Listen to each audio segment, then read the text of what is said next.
Hopefully we're live. Hello, everyone. Wait for it. I see us on video. Okay. Don't. Good. Yeah. Good. We have sound. Greetings then, everyone. Welcome as we do this. It's another roundtable of sorts. We'll be discussing player character. I didn't specify if this had to be player character creation or like even character creation for the DM end, but I guess roundabout just general character creation. Yeah. We are your usual crew, minus Kurt. It's most of us. It's most of us, and that's okay. Do speak up in case volume is weird or anything. This is a different. I'm streaming it or attempting to, so we'll see how that goes. Tell us if something's wrong. As if we're doing bad. Well, look, it's more of a technical. I can't handle critique. I'm very sensitive. Yeah, in fact, I'll risk the Twitch or having it up on here to make sure things are going well. But yeah. So, do we want to start with how do we start with character creation? What is your, besides being told make a character, you have a one shot tomorrow? Like the panic is here. The panic may help, but given all the time in the world, say someone says we have a campaign in a month or something, you know. That's a decent amount of time. Yeah. How do you start a character? What is the little kernel? Let's see. I gotta. Sean is Chat the says, off audio one. Does that mean? I thought he was making sound, but they could be fucking with you. I think making sound, but I think you might be using your computer audio as opposed to your mic audio, so it might be a little rough. And that's what that is. I think. So much for my. Fix it, but. Do you have audio source for your microphone? Sorry, we're we're still having. We're really good at this. Technical little fixing things here. But if we're fine, if our audio's fine, that's what's really important. Maybe this is better. Okay, I switched it to the. I think I switched it to the right thing. Oh, okay. It's not the usual Christmas because I think it defaulted to my webcam mic for some reason, not the actual it sounded baby much better I now. have. Fantastic. Oh, you're my darling, now. My shoe. Yeah, you are in one side. You're just in the left. Only one side. Yeah. I thought it Wait, make it mono. Make it mono. Yeah. How do I make it? Give me a second. How do I make it mono? Do a Doppler effect thing. I am only mono. What's up with that? What? I am but one mono. But Ow. while we figure that out, does anybody have like a go-to thing for a more long-term, or not, when you actually have time to sit and plan it out? I always feel like I need to know at least a little bit about the campaign before I can get started. Yeah. If I know absolutely nothing about the campaign, I'm usually fumbling around, kind of like, I don't. Sometimes it's Where am which I? spellcaster haven't I played recently? Well, that's pretty common. Me and your left ear. Yeah. Do you start with like? It seems I go to a few different things. Either a character concept, as in I saw this character in anime and I want to copy it. A class concept of I haven't played X class yet, or I guess it falls under class concept because my other one's like, what does the party need? Yeah, that's fair. Yeah, no, I don't give a fuck about party composition. It's usually what spellcaster have I thought of something interesting for that I didn't just do. With time to prep. Like, because this campaign's the most time I've had in a long time to make a character. You made Reefus for something else and then kept him for this, right? I loved him so much. Yeah, for the Westing Dolls one shot, Reefus was just kind of because he would have died. Yeah, we would not have been okay with that. I don't like to think about it. Nope. My bad. But that was just sort of, that one came out of pure chance. Like, just, I had actually come up with the idea for an Otter Warlock, like, 2 years before I met any of you. Just because my best friend's wife loves otters, and we were at the time I was trying to like make out of the classes that or the races that were available like a tabaxi, but make it smaller and things like that. And I just kind of kept the idea in my notes. And yeah, when we were just brainstorming ideas, I was like, wait a minute, and then Kurt came up with a race in like 20 minutes. But They're good at that. they are. But yeah, I don't know. They all come from. I got about 8 or 9 off the top of my head, and they all came from different ways. I do have a thing where I have not played a lot of D&D so far, and I'm trying every single time to play a new class and a new race. Yeah, that's fair. Which is That's it's valid. like it's fine in the beginning, and then it gets And dicier and then- dicier as you go. Because like, oh god, wait, I need to think ahead, because otherwise I'm gonna be stuck with some pairings that are not gonna work out. Well, with Tasha's, it lets you kind of move the bonuses, and so you can be True. like small but really strong, or whatever the fuck else. Yeah. In the yeah, that's true. the new Monsters of the Multiverse update really expands Oh, that. yeah. Like it, because that was a problem. Like if you were a goblin, like you're just not gonna be like a barbarian most of the time, or you're just not gonna be I mean, you could. where you could. A goblin but barbarian sounds great. Yeah. A Yes, shitty goblin it- barbarian also sounds great.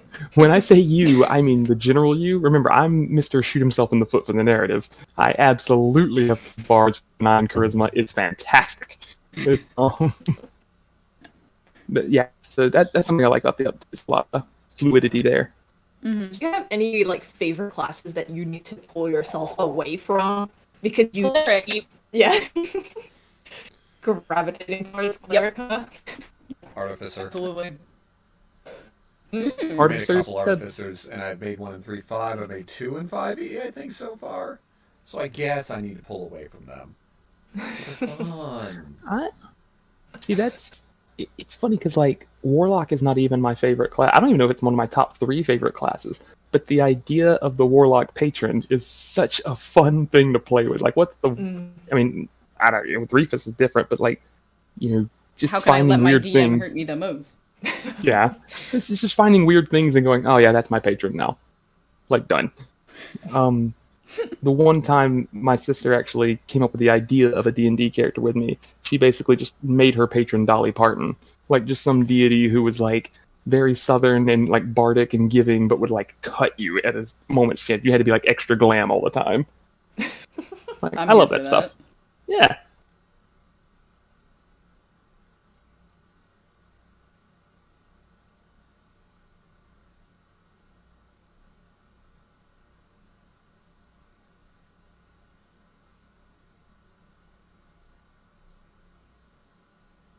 You could do that with any character with the right background. Because there was one where I did someone ran a Avatar game. And I definitely did I left it open-ended enough where it's like, he's always wearing a mask. He met up with, someone has stolen his identity. I don't know who. It could be anyone. Wink, wink, nudge, nudge. I mean, there was a face stealer demon in there, so you never know. But I left that up to the DM because I wanted to, it's like, I don't know. What's he going to think up?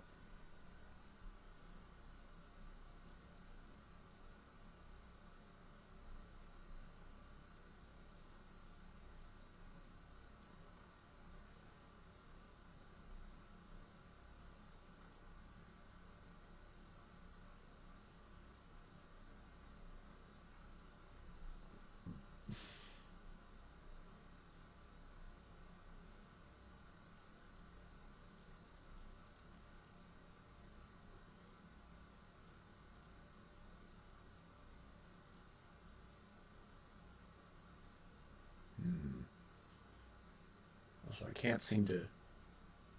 I was just say I'm looking at the advanced audio settings, and I see channels stereo. I can't change it right now, so I don't know if that's because we're going or what. So I might just be left side Sean for the day.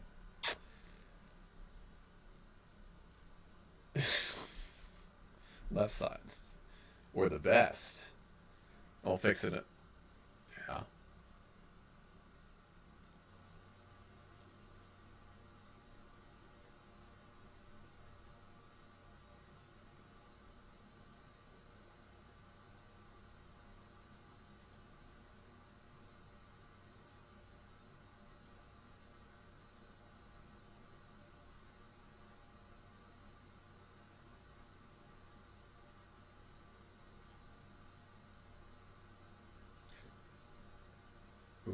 Also, check the stream. I don't know if messing with things made you guys disappear. I don't see desktop audio bouncing around. It should... Do you hear us? You guys. Okay.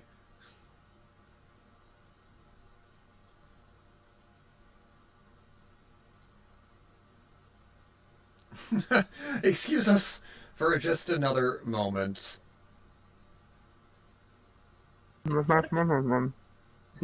First, now we can only hear Sean. Oh, because I messed. I think Just I think I There messed. is just like- as Silver would have wanted. It's like two Seans, but only... Two. Yeah, I don't know why there's two of me now. There shouldn't be. I messed with the default, and that might have been the issue. Auto to.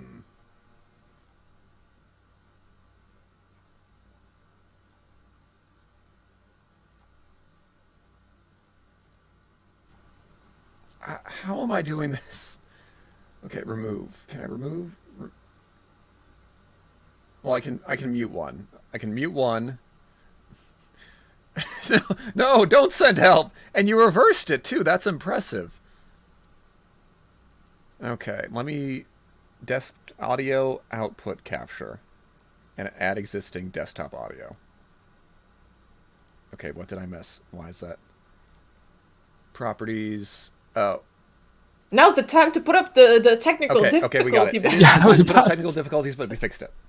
Oh, well, never mind then. You're back. Ah. You're back. I muted my second self that I don't know is there. That's deep, bro.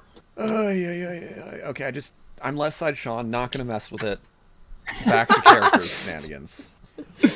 Right. So as I I was- I'm was, proud of us. I don't Yeah. know where we got cut off, but like basically, You I were like saying- to make everything. Yeah, and on that note, Reefus is specifically is an exercise for me in the exact opposite of that, because I'm a control freak. I like to write out these stories, or at least, like, at worst, I'm like, I think Kurt mentioned this last time with moments. Like, I think of moments, and I try to get there. Reefus was just You straight up, still here's do. a good boy. I still do, but, like, this was, as far as, I really think I got on Kurt's nerves a little bit when they were just like, anything here? Is there anything you want with this? I'm like, I don't know. He's a good boy. Fuck me up. You know, like, I have 3 pages of family members and a couple of ideas, and the rest is up to you. And 10 favorite fruits, depending. Well, you gave him the first chapter of Lord of the Rings. It's like, write the rest. I described what Bilbo looks like and said, go nuts. Here's the entire Shire and all the family trees. Yeah, You got a and the 13 siblings. Yeah, somewhere in all my old documents, there was a questionnaire that one of my old DM's players back in college gave, and it was a really good one. And I the found one a decent 100-question one when I Yeah. was working on Asura. not even 100 questions. It was more like, what's a goal? Well, this again. So, well, we'll say that because that's more. It's. I mean, starting wise, it's very much have an idea and go. Either copy a mechanic, build off a mechanic, or build off a character concept. And Yep. then afterwards, this sheet would have things like how you build the middle, which was like, what is their goal? Why are they, or I don't know if it's something like what's happened, why are they adventuring, which doesn't necessarily need to be the goal. And then friends and enemies. You need to list friends, enemies, and a frenemy or something like that. And also secrets. Because Oh, yeah. there are Yeah. no good D&D characters without, or a D&D character is Yep. good without secrets, or you need secrets for it to be fun. It's fun. I feel like I always try to add at least a few hooks, or at least a few, if not secrets, characters that you can bump into. Like something that you can, like, tie into the world. It doesn't always work out depending on how the story goes, but, you know, sometimes you Sometimes never it's fun to find those halfway through too. Like when I realized that Asura probably, and then did, work possibly closely with Silver's parents for a good while. It's a fun little small world. Yeah. Giving me flashbacks to real life where it's suddenly like, wait, you know my parents? Oh. Well, Yeah. that's why I was so excited when you said you were from the Venarius. I was like, oh, I'll find a way. But then you described what your parents do, and I was like, oh, this is actually easy. I don't even have to make an attempt. I just can confirm would have worked with them. But I think that's fun. I think Kurt just does a really good job of tying everybody's backstory together. But yeah, Something I definitely needed to work on, because I think a lot of my campaigns ended up being like, you're going along with the story. Oh, hey, you're involved in this town. This town has people you know. This town in the da-da. Or unless there was like one where they had an informant friend, and like he popped up every now and again with, wow, they seemed lost. Here's information. Or enemy. I have more fun with enemies though, because sprinkling them in or having them being the motivation for this, the other. Yeah.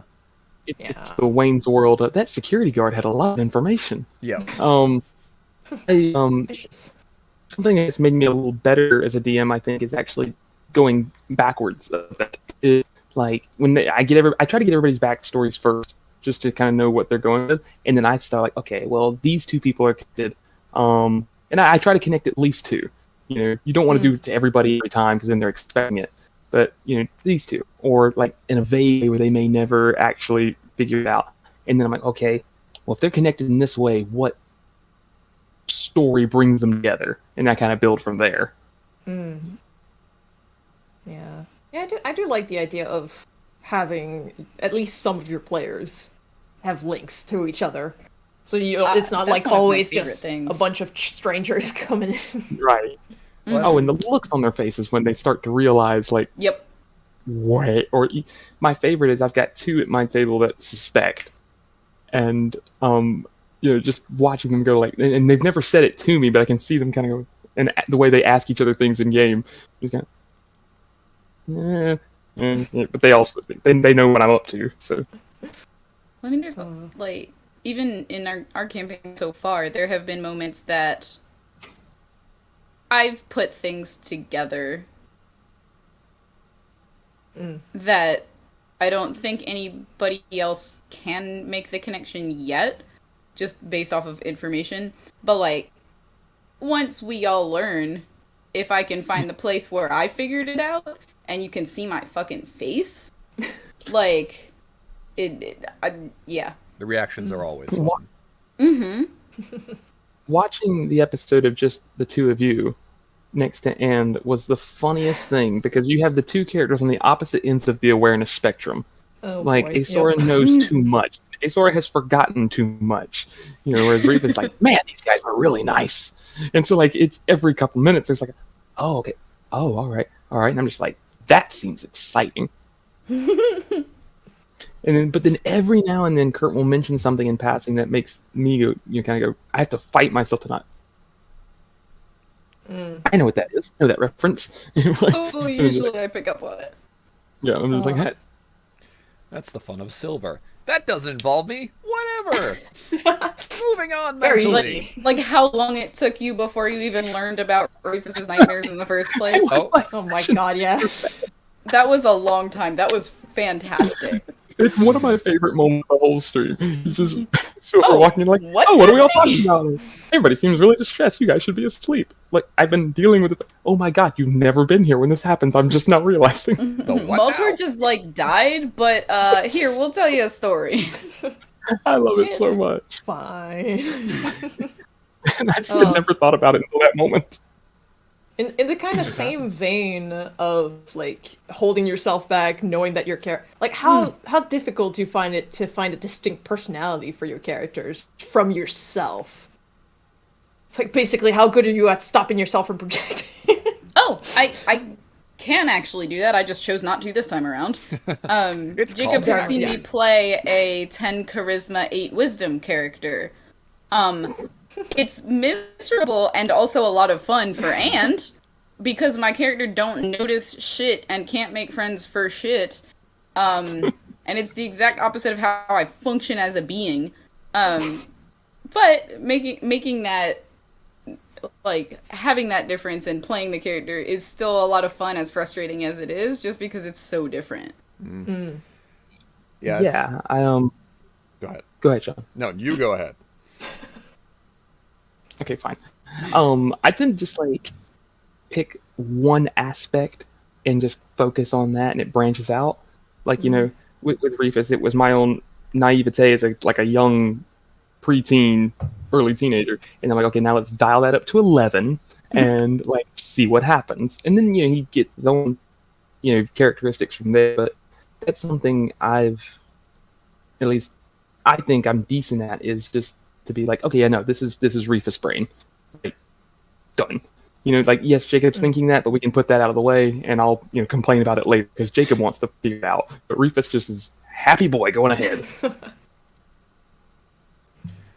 And yeah, it's when it comes to it's usually single. Maybe you can get a single facet in there so you can have that personal connection. And sometimes it's not entirely that. It's something that I definitely have had fun playing characters that are just not me. Yeah. What was one of my first ones was an artificer in 3.5. Well, no, the first one was a monk who I didn't know what D&D was like, so I'm just gonna jump and do things and yay, rolling dice. I think what did one of my friends just call him Inspector Gadget because he couldn't fight that well, but if he did a skill check, he usually succeeded for some reason. It was just it was just like a silly thing, no character kind of concept involved besides naivety, I think, which just fit too well. But Gunter was not a good person. And I'm not saying that's a common thread. Look, Silver is a good look. All right. Look. I don't trust shit you say about Silver. Don't fucking lie to me. But he refused to believe otherwise. But my ambition in real life is definitely low. But he had ambition, and he was a little more conniving. But he could still, he's doing things to get in the right people's favor. But also, then there's the group of players he's with that are they're nice. They work with him. They're good people. I'm me. It's really hard for me to be evil. Not even evil, just forceful, I guess. Because this came up in a different campaign where the whole of us were road wardens, and so we all had the authority of the crown. And it wasn't a happy-go-lucky thing. It was, you need to throw your weight around to get people to do what you need to do. Exactly, you're knuckle cracking. That can be difficult. That's difficult. Yeah, I'm very much Mr. in the, Skyrim or the role-playing games. I got to do the good option. That's what I was about to say. Like, I am not good at playing lawful good characters by any means. I'm chaotic in the brain and can't be like that in real life, or else I would lose many things. And so I, project that a bit more through D&D than I should possibly. But being evil in video games is so hard. Yeah. To be fair, evil's not doesn't usually give you that good of options. Like, what was it? Right. BioShocks. You can get you can get more stuff now, or some stuff now, or more stuff later. It's the delayed gratification. I feel like but no, it's the Adam. It's you kill the child and you get a little bit of Adam right now. You don't kill the child, and probably 5 minutes later you're getting more Adam. Maybe an hour later, but still. Named Adam, in which case you get no Adam. Exactly. I feel like for video games, you usually do like the nice playthrough, and then you go back and do the evil playthrough if you feel like it. I think But like for D&D, like playing somebody that's evil, I've never managed. I've tried to slowly go closer to at least neutral, and every time it's like, oh, but they need help. I will say Oh my god damn it! Sean, you said that Silver was supposed to be a little more sinister. The initial character conception for Silver was just a music video of a conniving kitsune merchant, and some of the lines in that included. I'm very curious. I linked it to you all. I think at some point. I think one of the lines was like, "Enemy of the enemy is my friend." It doesn't matter, just as long they'll all be dead in the end anyway. And very much had a come over, but it also had a section where it's like, oh master, over here is what I think you should sell. This'll be great. And then immediately, I'm a conniving fox, and it's like I think I wanted to do that initially, and then I saw a classic door-to-door salesman thing, and I just I like that more. Hello, friend. You kind of just stand pines now. Yes. Oh, yeah. Without being grumpy. Yeah. Technically. Yes. You're a happy Stan Pines. Well, forcefully Then happy that's fine. That's a compliment, but oh boy. But yeah, yeah. the characters definitely changed. Yeah, I was gonna say that too. Like, how often do you tend a character to be one thing and then it goes totally left field in the role play? Before I we don't think. jump on that, Hmm? I have played in a technically evil campaign. The other two characters were both lawful evil, and I was playing chaotic neutral. And and this is something I heard articulated very well in a podcast about D&D as well. Is like evil characters don't have to be murder hobos. Evil characters still have motives. Evil characters will still help people a lot if it gets them what they want. It's the end goal that is evil, not necessarily the actions that take you there. I will go help a town of people if it means they will idolize me and give me money and discounts and whatever the fuck else so that I can rule over them later. Our that was a Pathfinder campaign. There were 3 of us. It was a sorcerer, a monk, and I played a bard cleric, and it was some shit. Halfway through, 2 of them died. Our sorcerer came back from the dead. Our monk player decided that he had ascended to immortality, and so he played the only lasting member of the death cult that we had started over the year and a half that we were playing, and then everyone died. But yeah, and that was like, these are evil things that we are doing. We met our evil goals. Our sorcerer, slept with someone and then had septuplets after the girl had septuplets after he died, and they became like the avatars of gods and shit. And it was all not good, but we still helped towns of people. We still, Everyone killed the died, false and we made Hydra. avatars of evil. But We helped a town of, underground We helped dwarves and that stuff one kill a false Hydra and ward off doppelgangers and stuff so that, to help them to get to our end goal, which was kind of the death cult. So it's finding that balance. Like, evil doesn't necessarily mean chaotic evil, which could be difficult in the murder hobo like mentality sense, depending. But lawful evil, or even neutral, depending on how you play it, can be real fucking interesting. Though, as a DM, you do have to come up with evil characters, and that's fun. Also, sometimes as a DM, you can steal characters from failed campaigns or something, because there's an overarching evil character that's appeared in many campaigns and whatnot. Because someone has said, "I'm going to do a campaign for the first time. It's going to be evil, but you're still going to. I like Greek myths and whatnot. We're going to go to Hades and have fun." And I was like, "I like improvised weapons. I like that I can use someone else's limb as an improvised weapon."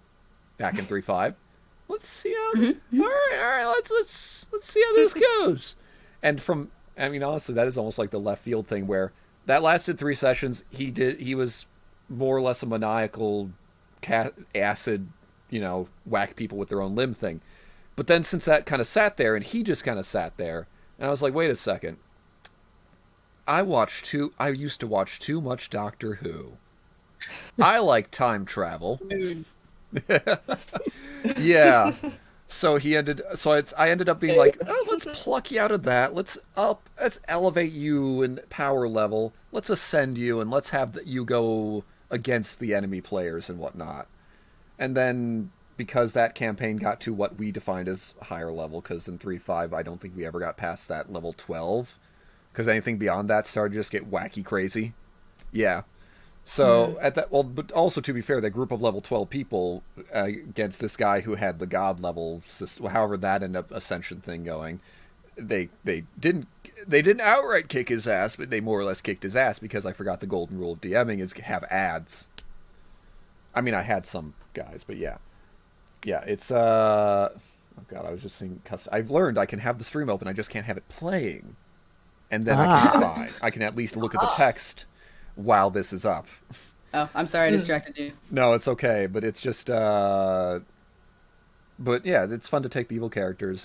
And also fun when they can stick around too, because then you can change them a little bit as time goes by. I was going to say Jacob has some insight into this character, because it's that guy.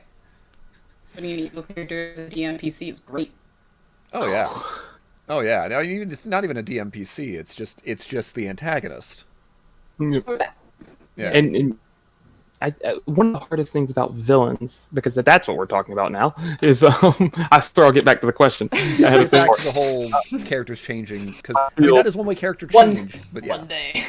Okay. Yeah, one of the tough things about writing villains and playing villains is that, like, I try so hard to not become stereotypical megalomaniacal, I would say Megamon. lying at the sky.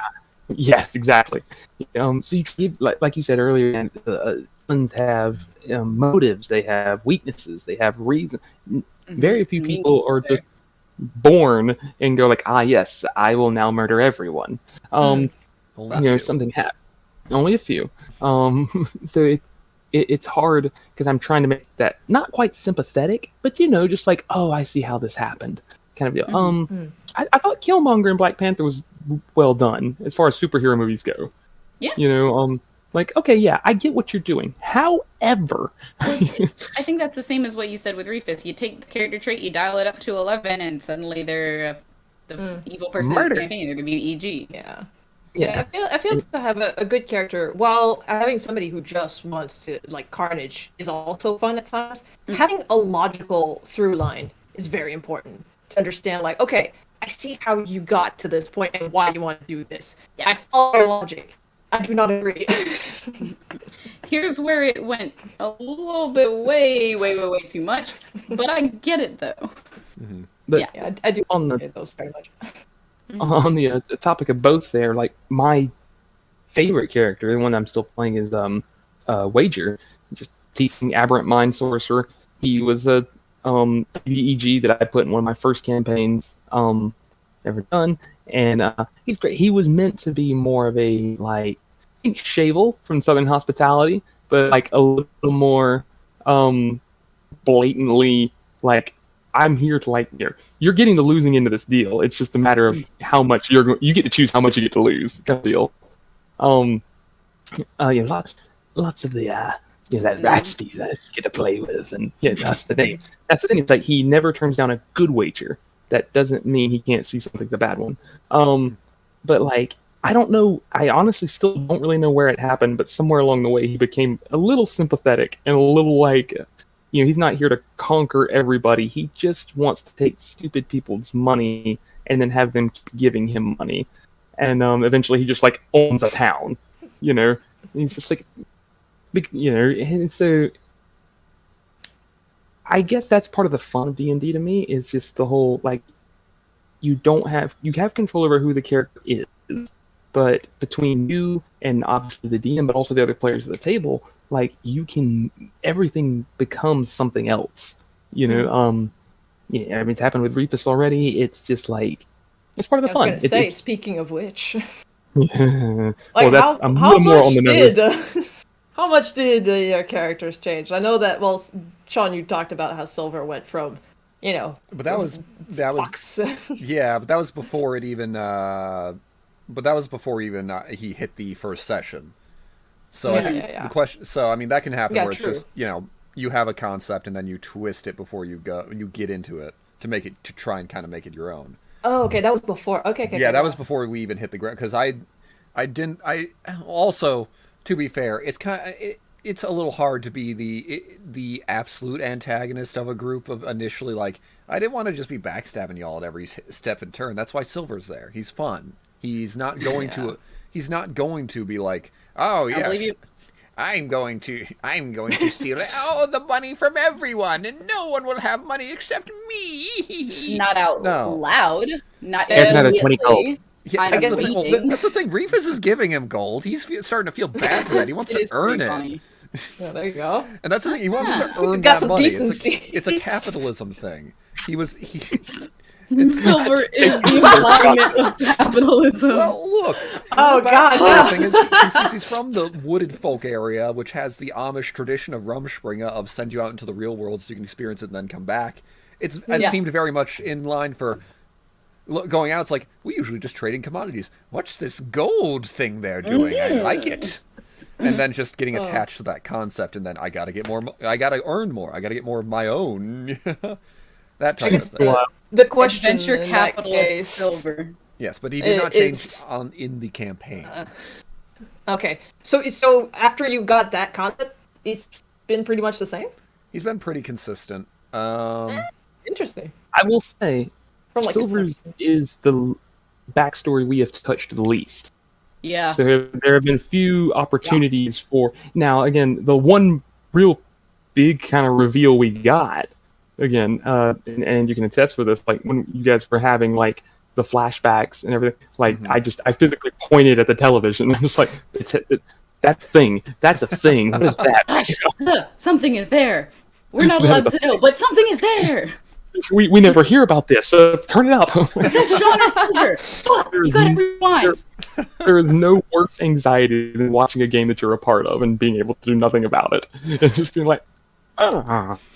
It must be entertaining. That's why I don't take notes on things that I shouldn't know out of character or in character. I only write down things that Asora knows, because although I might think about the stuff that like I overhear, I don't want to remember it as much as I do. I like figuring out the puzzles, just like anybody who watches D&D, and like I like figuring out the puzzles, but I need to make sure I know the difference between what she knows and what she doesn't. And so I never write down anything that she wouldn't know. What about you two in terms of like concept, character, and how they are now? Have they like changed a lot? No, interesting. Just me. Yeah, I mean, no, me. Like from the beginning, mine was like, "Is this too angsty? Nah, let's roll with it." And then it just kept happening. I was Jake caught could flat. help me in the beginning, like you know this. Yeah. I started from day one of, I'm not allowed to tell you this, but I keep asking Kurt, is this too angsty? Is this too depressing? Is this too much high school edgelord? And they're like, yeah, probably, but let's roll with it. And then here's an explanation for why it happened. And so that just, it kind of snowballed into an avalanche of sad edgelord sadness. But it's fun. Meanwhile, after my session 0, I asked Kurt, there were opposites. Not interesting. I'm like, is this not interesting enough? Like, nothing bad going to happen to this person. How foolish I was. And then, 13 sessions later, I was caught off guard by the backstory getting to me so fast. Like, before I had even really figured out a lot of stuff about the character. And so, like, I've developed, I've kind of figured out what Rufus wants right now, what he's trying to do. Outside of the, like, in the moment level things.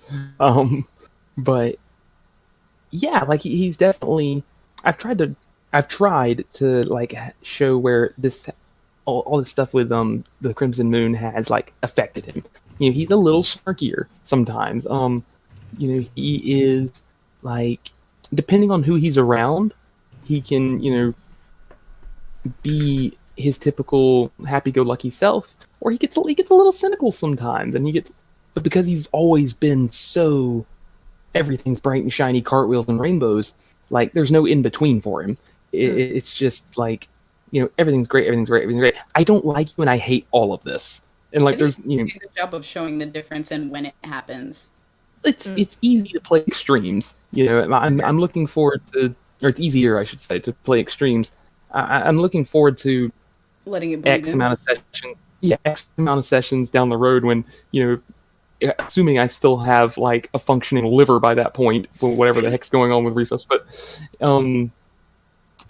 having like a little bit of gray, like making him a well-rounded otter person. It's as fine. opposed I'll have to lesser restoration, and then like we can make sure your liver continues to function as I teach you how to drink correctly. There's only so much 12-year-old Jacob that I can project, like at some point it has to become like, 26-year-old Jacob with a little gray in there. Gonna make it worse. What about Maltor? I mean, from what you can say, because I know Maltor's a I feel like the one thing that I can definitely say, and that it was very different, is that Maltor in the concept did not have anxiety. It did not have any kind of like. I know. None of that was. Go on while I drink a little more. None of that was there, and then like as Session 1 happened, it was kind of like okay, I could see where there's like obviously some self-doubt and everything, and then it just kind of like snowballed into so much. And then by the end of session 0, Malta was a mess for That was session 0. yeah, I was session 0. I mean, I feel Such you. a mood. I cried in session 0. These things happen. Malta was like just this ball of anxiety, and it was like it was just like That's fantastic.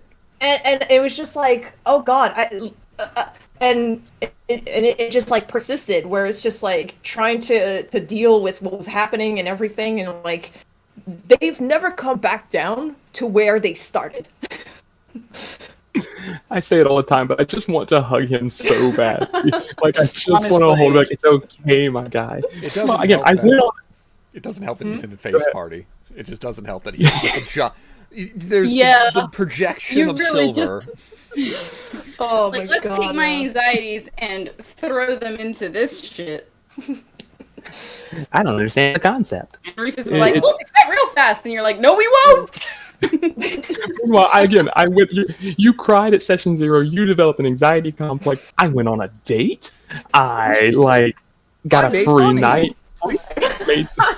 I cried. I fought a seagull. Yeah, I cried, I didn't sleep, and I had a mini heist. A secret mini heist. I will I- say that I Go did ahead. well 'cause up. I was going to transition. Oh no, I was just gonna say I did well up. Like tears did not pour, but yeah. Oh boy. I had like 2. But that's a lot for transition. Had Yeah, a grand I old feel- time. Made friends with the guy who arrested me. It was great. I left my. The only time Silver's never lost money. So I was going to use this then, Yeah. if we were at a good break point, to transition into couldn't think of a good question in time, but just conceptually projecting into characters.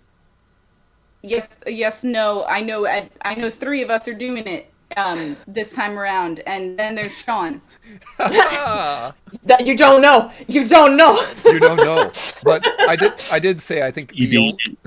some of this is just harkening back to I was far too big into Team Fortress 2, and I had to trade to get those hats. I had to be wheeling and dealing. I had to make sure that they were look, I know you said this, but I'm going to offer you just a little bit less because your product is crap. I won't say it's probably the least amount of projection, but there's the slightest bit of just reliving some of my past memories of like, oh yeah.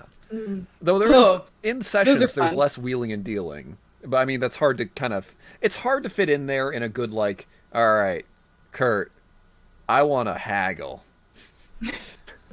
And like, it's in there. And also the temptation to just use distort value is tempting, but also now the failure's there. That's just a dick move at that point if they notice it. I feel like I'm going to more rely on change that spell out, but also just rely on my own skills. But that's there are a couple of spells like distort value and a few others that are like, it's really good, but only in the right situation. You don't want to abuse it. You don't want to use it wrong. But fuck, like once, if it doesn't go through the wrong way, like it can be really fucking good. Right. It's like, I don't know if any of y'all listen to the Adventure Zone, but the fucking scene with Taco the Wizard and Garfield the Deals Warlock, where like fucking over a year ago in the campaign, he had bought from Fantasy Costco this stone or something that basically, with a good enough persuasion check, you can convince someone that it's worth 100 gold or so more than their most expensive item. And so he goes to Fantasy Costco and says, hey, that flaming, raging, poisoning Sword of Doom that an 8-year-old submitted because they love taking submissions from the people who listen to the podcast. You see that? Well, here's this stone. It's worth 100 gold more, so you're making a profit. And it succeeds, and I mean, later on, Fancy Costco is literally going out of business because of this failed deal that Garfield the Deals Warlock did. But it's just like it's that one-time use in the right moment of the DM going, oh, fuck, that's too good to not do. Mm-hmm. It feels really good. Yeah.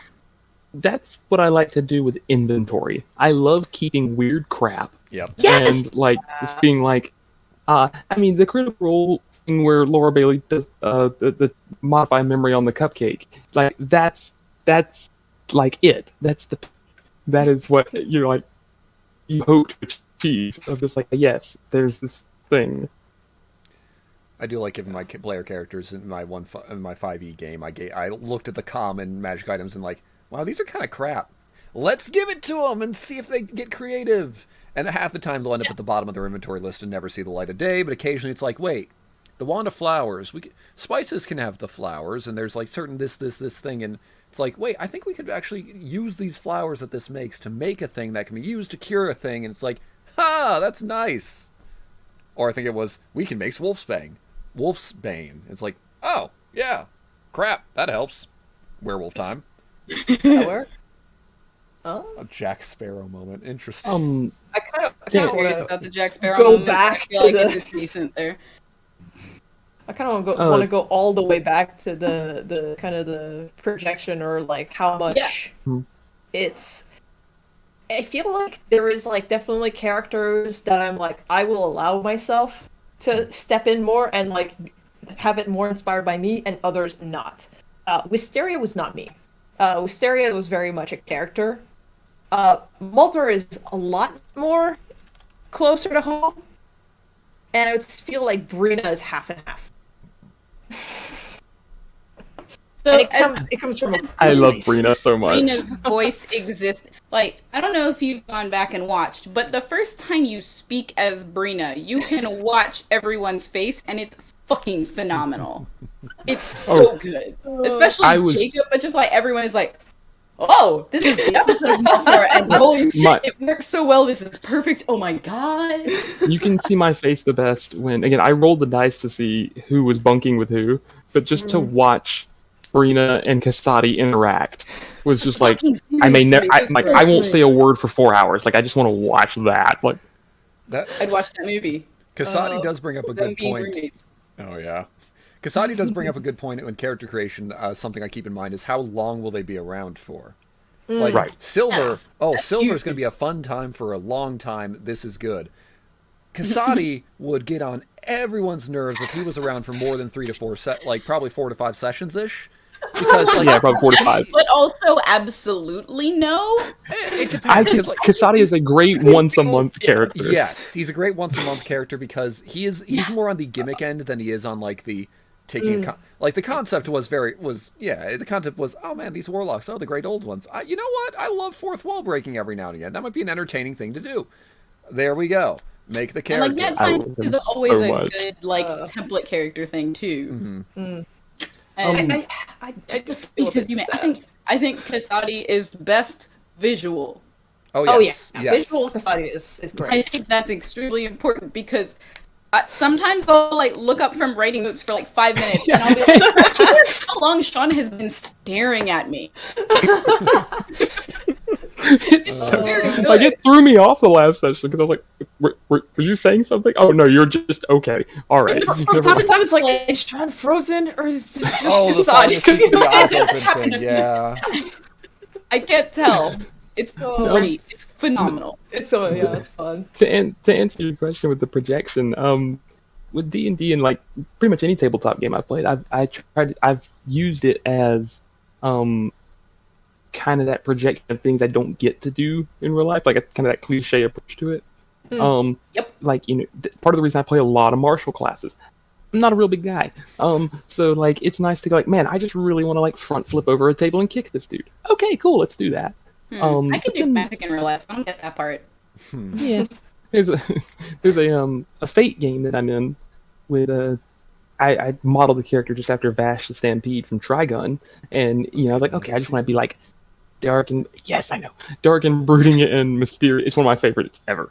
And mysterious, but then he kind of just ended up becoming like, he's like Wager 1.0, but like just like a fast talking gambler, and he like within 2 sessions he had conned his way into like George Washington's army, kind of by accident. Like, it's just sort of that like, oh, okay, like this is fantastic. Let's run with this. But yeah, it's just taking that like, I'm not doing this because I'd get arrested, but this guy. Oh boy. I mean, you've also talked to me a little bit about how you use other people's protection while you're DMing to help them through shit. So Oh you don't have to go into it if you don't want to. You made a face, but like I know that's a thing. I have nothing but faces. Go ahead, Sean. Oh, I was just gonna say that can be a fun thing. One of my other DM's a psychiatrist, but No, he did. But it's not like it's work and play are two separate things. Yes, exactly. But, okay, we accidentally made that not a thing once when there was a door in a dungeon that was supposed to respond to loud noises, and we as player characters, we put on the stupid hat every now and again. And it's fun. Yeah, it's fun, but also then we start talking to it and it kind of reacts. I think, and what did he say? It was there's a technique of talking to a blank wall essentially, and that was kind of what a character just ended up doing, was talking. It goes into their backstory. They start crying. The character starts crying. The door starts opening. Someone else is like, it responds to tears. Quick, everyone, tell it your troubles. Oh God! The door starts crying. The door's just like, I just wanted loud noises. I just wanted you to laugh at me. But I'm on my last hinge. It's funny how that can just like, it's like sometimes the player characters are like, oh man, not so much I need to work through my troubles. It's more like, oh, this character needs to work through their troubles too. Yeah. Oh, yeah. Yep. Sometimes it is fun to just be like, oh, this is a problem. Here, you have it, character. Yeah. And like, I solve it in fantasy. Well, on that note, and what you mentioned, Anne, was like, with when I'm DMing people who I'm very close with, obviously I don't just do this with everybody, but if there's something, not like I solve it in fantasy, but I can use fantasy to kind of make them aware of it, and to just sort of like, to actually go like, wow, I was going through this, and I really had an emotional thing because my character was just it's me. Click. Like, and I've been that guy, and in the right environment, and in the right, again, with the correct like people you trust, and you don't want to be a sociopath and just do that to people. Maybe, but it's I don't want to be a sociopath and just do that to people. But just kind of, it's a good way to. I firmly believe that D&D or tabletop in general is just a really good medium for like. Therapy is a strong word, but just telling an outlet. It's an outlet. Thank you. Exploration, but like character as in your character, and also your character that you built. Yeah, exactly. I would say, have you ever, when you're taking in character creation and you talk about expressing things and like projecting things, do you ever take from other people? Like, do you ever just play somebody else? Like, yes. Fen. Fen was me playing someone else. Well, Fen was me playing what I wanted someone else to be, which is still fine. Not in like a shitty way. It wasn't like a partner thing, but Fen was me playing like, this is how I wish you had grown up. Things would be better. And it was still a lot of fun. He's I don't remember all my one-shot characters. He's one I will not forget. Not just because I played a martial class for, like, one of the first times ever. But, yeah. Playing someone else is interesting because sometimes you can also just, like, throw yourself in the other person's shoes a little bit if you get your character in the right situation for that. And if it clicks with the DM especially, then sometimes they can be like, oh, you've talked to me about the real life thing. Let me do this to you. But I don't know. Fen was therapeutic for me in ways I did not expect. So interesting. That can be fun. Back in college, someone did a make yourself as a character in Savage Worlds. Pass it to the left now. We're doing a zombie campaign. As a one-shot, that would be fun. As a campaign, that did kind of wear on you. That's like the Well, like especially if you don't choose. Yeah, and it's especially like if you don't choose. it's like the going to a counselor and they're like, oh, do an impression of your partner. Like, no, this only ends in arguments. Like, nothing good comes of this. No. Nobody walks away going, man, that impression, I like them so much more now that they've imitated me to my face. Like, I like that. Like, that's When it that's comes the to a lot of vibe. partners, I don't bring them into it at all. I separate that shit real hard. There is a line, and we are here, or we are here, and we are nowhere near here. No, thank you. Yeah. I find it very interesting, and I feel like that's something that I would want to try to kind of not the partner thing, but like just like have a base of somebody else as my character. That's someone real.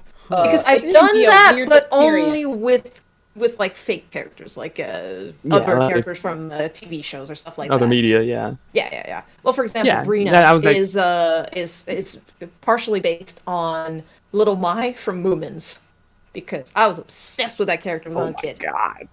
Yeah, I if you know that reference. Kinda, yeah. I see it though. Yeah. That was like one of the base of that character, but I would find it interesting because it's, I mean, people are far more complex than characters in TV shows could ever really be. Right. So yeah, I find it interesting, but you definitely don't pick somebody that's too close. Trying to react as someone else is weird. And I mean, Fen was my projection of what I had initially hoped how a family member would turn out to be. And like, things are different, but it was like a weirdly therapeutic way of like acting that out a little bit, and like, yeah. Therapeutic for some. I've never been more secondhand stressed. I've never been more secondhand stressed than playing Barry. I'm just like, Barry was Jacob's character in the same like 4-part one shot where I was like this teenage monk who they brought into this thing because I was powerful and helpful even though I was a fucking society. And Barry was supposed to be like my lawyer or caretaker or something. Caretaker, but you're an insurance liability. His father was very rich, and I was just trying to get a really promotion for the last promotion. 150 years. That's also very. I've been working a desk job. That's also very Trigun with Meryl and Vash. Yeah. Love it. It was like, I don't know. Even though I wasn't fully playing said other person, projecting Secondhand projection. Secondhand projection of the processing that I was going through at the time for shortening some shit was nice, and also that character was just a lot of fun. But no, I think unless you get to like going back to the original question with just production in general, as long as you do not get too far into it that you let real life and D&D zipper effect like you're supposed to do on the fucking highway, as long as the line is still I know I said supposed to, I screamed that a lot. As long as the line is there and you can still differentiate between the two while also being like, okay, here's what I'm pulling from these things. I'm gonna start pulling up the movies from the 80s about like the scare of people losing track of reality. D&D. Tom Hanks, get in here. Yeah. Tom Hanks is my third dad. But like, yeah, no, I think projection is a good thing both for immersion for the character and also just for personal therapeutic reasons. For most people, like it, as long as you can keep that separation, it makes a lot of fucking sense, and it's very positive. And I like, go ahead, Sean. No, go ahead. This is going to diverge, so you go ahead. No, so is mine. I went first last time. We're at a crossroads. First last time, Sean, go. Okay. Well, I was just this is all reminded me. Oh yeah. Well, this is kind of roundabout because you said Barry, so it reminded me of the panda. Billy, yeah. Billy. So Billy, not Barry. But it is interesting the feeling of playing a character concept first character versus a class first concept character. Erojur was a very much, I don't play fighters. Samurai looks cool. I vaguely know that Peacemaker's funny, and there's this peace thing. I'm gonna do funnies with that. But like my favorite moments for him were, oh man, I crit good. Oh, that was a good hit. So it's like combat was one of the more fun things with him because it was a class concept first. And then the character concept first is Silver or Kasadi, so they're more fun just doing their role play, their things. And then combat is a fun little sprinkle on top where, oh yeah, no, they're doing good stuff about. Like Silver will have a fun moment in combat where he's directing an orchestra of chaos. And like that'll stick out, but then so many more other speaking moments will. And then Erojur, like I said, I remember the crits and like the final crit, and that's going to stick in my head forever. But it's going to be just the battle. Oh, yeah. And whereas, again, Billy was very, and Kurt were on the voice call while it happened. Billy was literally just like my brother walking past in the hallway, and I turn and go, "Hey, red panda! It's a panda covered in blood, huh?" And he goes, "Yeah, it's funny." I'm like, cool, I'll run with it. And that's Billy. Billy has no character concept. He's literally just a fucking panda that got magic powers. What happens next? Interesting. Love is what happens. I don't think I've ever gone for like a full-on concept, like a class. Okay, optimize how to best make this character first. Oops. Very much character personality first type of character maker. That might be a symptom of playing for a while. I do have to say. That's true. Yeah, I have my min-max has gone like this. And Zamaros and Chat knows I just joined a 3-5 campaign, and now I get to do it even more. And I don't really feel bad because like it's amusing. And I think the thing, like the basing it off a character and kind of keeping things in the middle, fun. But my favorite thing about min-maxing isn't even the stuff that I'm good at. It's the stuff I'm really fucking terrible at because it's funny. If I have like a -3 in something and a +20 whatever in something else, the -3 is really fucking amusing when it goes poorly. Yeah, that might definitely be a thing. But then your clicky-clack dice don't roll quite as high. It's not as good. Yes, and sometimes they go in jail. That's why I have over 40 sets, and I have a problem. But that's beside the point. The failures are just as amusing, if not more, than the full successes. 3. Yeah, no, I mean, Brina is my all-time 6th character. Right. That's it. And that's what I was going to diverge into is that, Francesc, I think you have a unique perspective here because you've played so much less than the rest of us. It's just like, so like where do you want to go next with making characters? Because it sounds like you've done like hey, this is just going to be goofy, let's go with it. You've done a little bit of the, okay, let's use this part of myself some. Like what do you want? Well, yeah, what do you want next?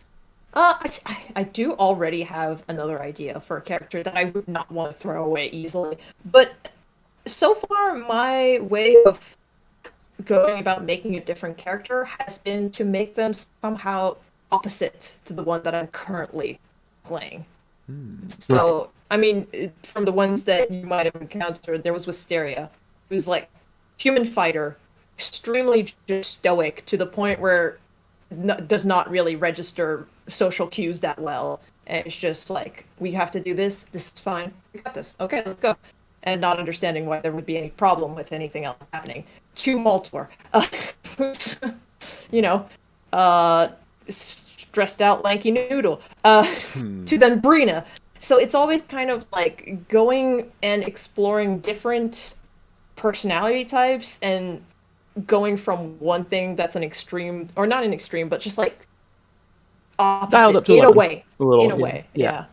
So yeah, I already know another one that I want to do, and I have my whole thing with like I want to try to do classes and races that I have not played before. So far, that's my path forward for a little bit because I still have some quite a bit of content there. Yeah. I typically, again, I find it's really similar because I'm a musician and songwriter as well. I find it's really easy to compare the two.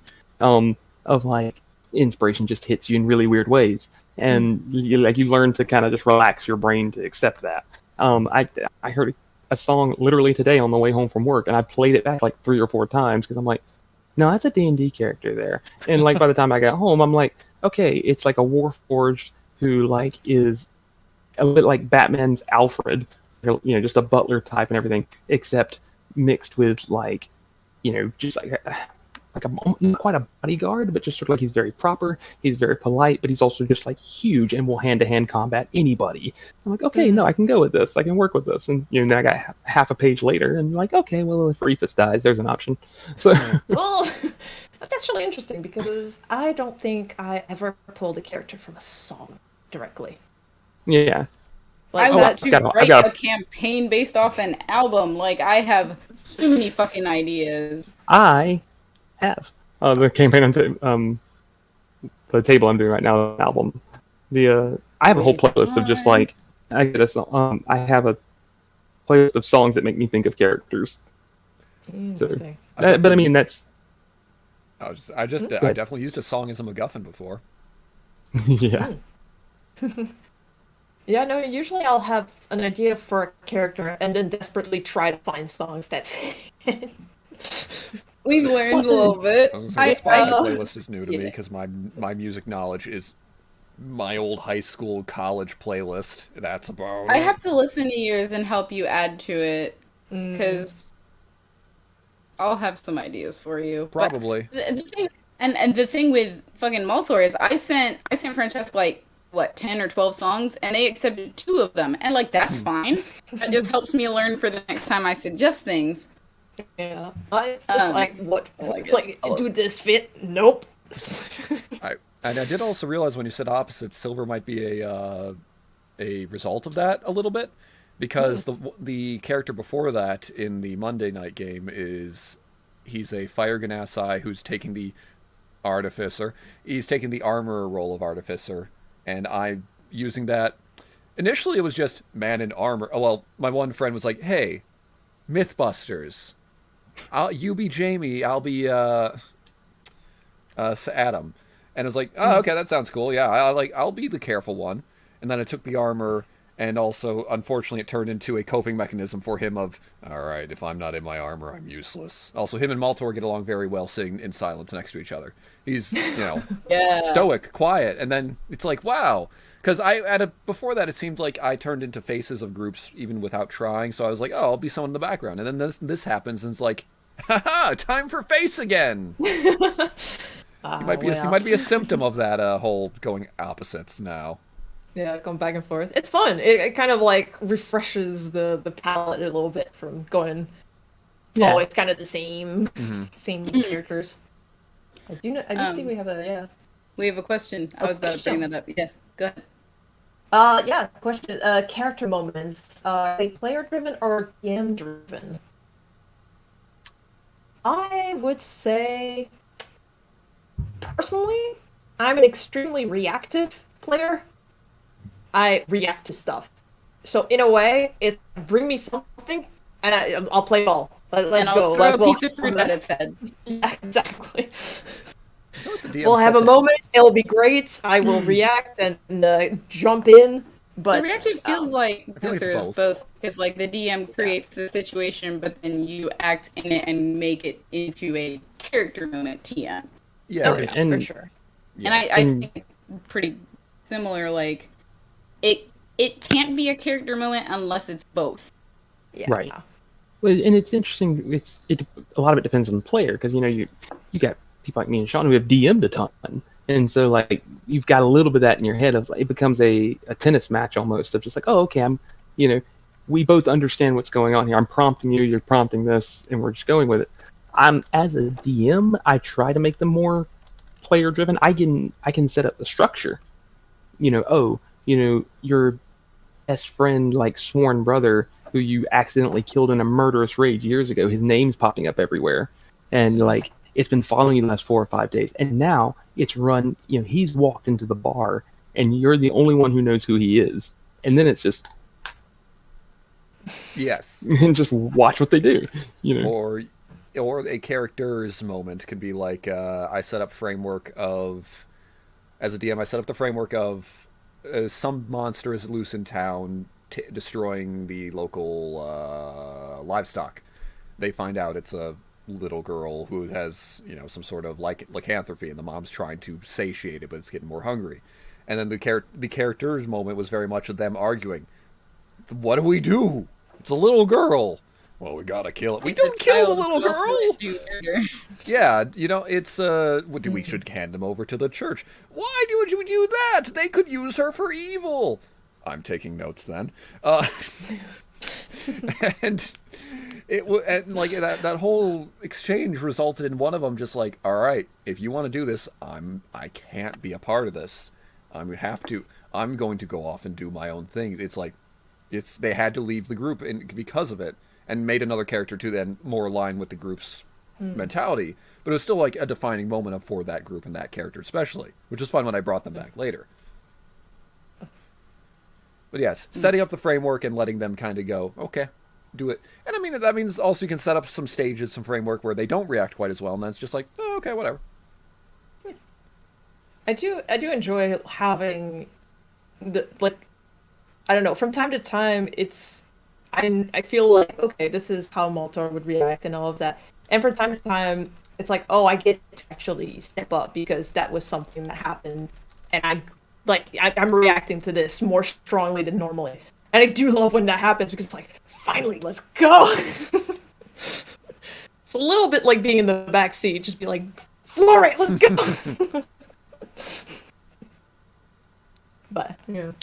Yeah, and like it's mentioned in the chat, just the idea of, I mean, hell, I'm a great person to talk about this right now. The idea of player choice, player actions having consequences or having, just direct reactions. I think the best ones of those are from player choice, of just as a DM, if you were sitting there planning to do something bad to your players, that's usually like when an alarm needs to go off for me. Is just like, because I'm not, I mean, yes, I'm playing their enemies, but I'm a narrator. I'm just saying what's happening. But if they do something, and that makes me think, oh, well, that other person is going to react in this way, then when you've got an idea for a great character moment, and two, like, your players don't feel like you're picking on them, kind of a deal, which nobody likes to feel. But like Shavel, like, again, I had a list of 25, 30 things that if this is mentioned or if this is suggested, like, shit's gonna go down. And like, Brina got close once, and I had to roll for it. Had you roll for it? But other than that, like, okay, well, I guess we're just talking 4.5 hours then. What's up? The underrated thing that I think a DM can do is learning how to, like, go with it when it goes wrong. I'm good at the going with it part. I'm still working on the making something up part. Like, okay, I'm like, okay, I'll just go to the next step instead of like, okay, well, this went wrong, so let's do this so we still get the same interaction, which I think Kurt's very good. I think Kurt's good at, like, okay, this combat's not going the way I want it to. Let's throw in this mechanic instead. Like, oh, okay, so now we can do this. And again, with this unique of a combat party, I think it's a good skill to have. Yes. Yeah. Just it's one thing to be able to improvise during failure as a player, because you're playing one person. It's completely different to improvise during failure in a situation as a DM, because then you have to change the way multiple NPCs and the whole reacts to something. And that's huge. I've definitely had a DM who's he does that, but mostly because I don't want to say anticipates failure, because he's very hardline of you have to earn your happy ending. So we've had campaigns where it's like, you guys have more or less lost. You really screwed up back when you pissed off that AI that took over the satellite system type of thing. It's like, there were multiple steps leading up to that, but it was like, yeah, you did this, and you guys really did this wrong. You did this, you really did this wrong. I gave you your consequences, and we kept rolling with it. It's like, so it's interesting to try and do that. And and so much of it's the party too. Like again, the table IDM is a lot of newer players, so I typically give them like 1.5, 2 strikes, and then after that second strike, some of them, not all of them anymore, but some of them I'll be like, hey, just so you know, like this is the path you're going down, and like I'm not going to tell you what happens, but I'm just saying like, here's a pattern that you're seeing, and I try to. It's not necessarily hand holding as much as it is like your character would know this. Your character would know if I continue doing this, it's going to react in this way. Yes. And so like, and that's helped avoid like, again, especially with newer players, they don't want their characters. They're protective. They're like little babies, like into the world. Like, nothing breaks my heart more than seeing a first-time player playing their very first game and they die within 10 seconds, and they're like, "Oh, I don't want to do this anymore." And I'm like, like you do have to handhold them a little bit, and I think that's frowned upon and has a bad rep. But yeah, like brand new person, first time playing, yes, handhold them a little bit. Like now, when they get like session whatever, or they make their second character, you're on your own, kid. But like there's a balance there. Know your players. That's kind of like my number one thing. Like try to know your players.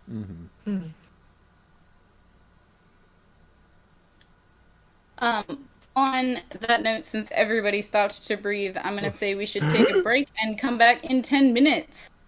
Okay. I didn't know if you were doing a shorter session or not, but I mean... It seems like we all have a lot of words, so this is fine. True. I always do. Okay. Then let us... I don't think it's a bad thing. We have people giving questions. We have conversation happening. It's cool. Keep talking. Think of questions. We will respond to them back in 10 minutes. We'll be back in 10. We'll be back in 10. Yee. Maybe. Ish.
We're gonna do And we're this out. back with both sides, Sean. What said Sean? Yes. Is it? It's 2022. We don't I judge. should be. At least that's what the audio interface. We don't go both ways now. You are. The interface told me otherwise, and because it was some esoteric. It wasn't even that esoteric, but still, things are proper now. Hooray! Oh. Oh. Right. That was the wrong thing. Me getting a little distracted. All right. So, welcome back. What were we talking about? D&D characters. I'm shocked. Mm-hmm. You're muted. Am I It's muted? the best version. No, not you. Okay. We've talked character concepts. We've talked projecting ourselves. We've talked working with villains. Francesc had a couple topics. Yes. I mean, one thing that I definitely want to touch on, because we somehow have, well, a little bit, but like, voices and accents. How do you find your voice or for your character? I'm good at like 3. So I pick one and then I try not to be the same as a famous podcast. The end. It really depends on the character, because for the most Also, part, yeah. it's just a voice that I'm comfortable with doing it for a while, especially. Like, I think, honestly, as much as Erasure was, I had trouble finding him a second time, if that makes sense. Because it was a certain type of... I fall into too many different types when I get deep, and I was trying to remember. I did get the lower jaw forward, but then like with Cert, he's also kind of a ball of not quite anxiety but problems, and he just kind of goes down and mumbles a bit. So I mean, it's easy to do. It's just kind of like this, and this is what has to happen. But it's easy. It's something I can do for a long time. I think even the most difficult was honestly just Gunter back then, because it was with a so annoying accent. Yes. Yeah, for Sean. My first time I ever heard you, you were Dr. Shots, and so to Yeah, go from that to Silver is such a like. Yeah, it's For those who opposite? don't know, yeah. Can you recreate Dr. Shots for us for a moment? I think it was I had to physically well, Yeah, you can hear the hunch. yeah. You can. So, children, it was something I think like where it's more like, oh, It was a little more More throatia. sinister. A little more sinister. It's time to take your medicine. Yeah. Something Close like to that was our It's a first little hit experience on the with Sean. And then we hear Silver. He's Not easy what- because he just forced a smile. Not what I was expecting after hearing Dr. Shots and then playing with you as Archer. I was like, oh man, we're doing like a long-term campaign with Sean. It's gonna be great. We're Like, gonna hear Another demon. cool as low shit. Oh, okay. It's almost that's what helps too. I mean, that's just a general acting thing, but the facial expression helps. Or just like I was doing with does. Shots, the body movement, all that stuff. that's the biggest thing. I mean, with Reethus, when I go back and watch them, I catch myself doing the groundhog thing so much of just like, I don't even mean to do that. I think my eyebrows keep going up every time because they soar and I'm trying to figure something out. I'm not quite sure, but I just want to know. And my eyebrows raise up so high that my hat comes off my face. It's Yeah, there's a lot of furrowed brow and there's a lot of confusion trying to figure things out, like genuinely trying really hard to figure this out. Yeah, I mean, I don't know, Reethus is just closing off part of my windpipe. That's it. that's fair. With the moral skull thing I do it, Ethan is just me slightly higher. And And a little faster. somehow. Yeah, and just oh yeah, Ethan's just a little and he's just a little faster. Keep moving all these things together, and you just go from things. Have you talked about this? And then it's just improvising, letting my attention doesn't run over, and we're running this over here. Then I happen to kill my parents, but it doesn't even fucking hurt at this point. 37 times. Is that a lot? That feels like a lot. We should keep track of this. This might be a record. Like, you just go. I was gonna say, it reminds me of the Seanisms that was noticed between Kasadi and Silver. I talk and to avoid dead air, I say the same thing a few different ways, and Kasadi was doing it, But Silver was so doing it. different. Yeah. I love the It's the same difference thing. between Kasadi and like, Silver. Yeah, completely different light. Very much I so. that's something I have to be careful with Rufus, and I catch myself is that I'm too quick with him sometimes. And he's got a decent wisdom. He's not a dummy, but like I just think of something good to say and I say it, and Rufus would have to be like, Whoa. "What happens when I die?" Like that kind of thing. Like that's one of the better ones I did, where I had to sit there and wait on it, and then That was this so year. good. And It's you can watch my face. Scene. Yeah.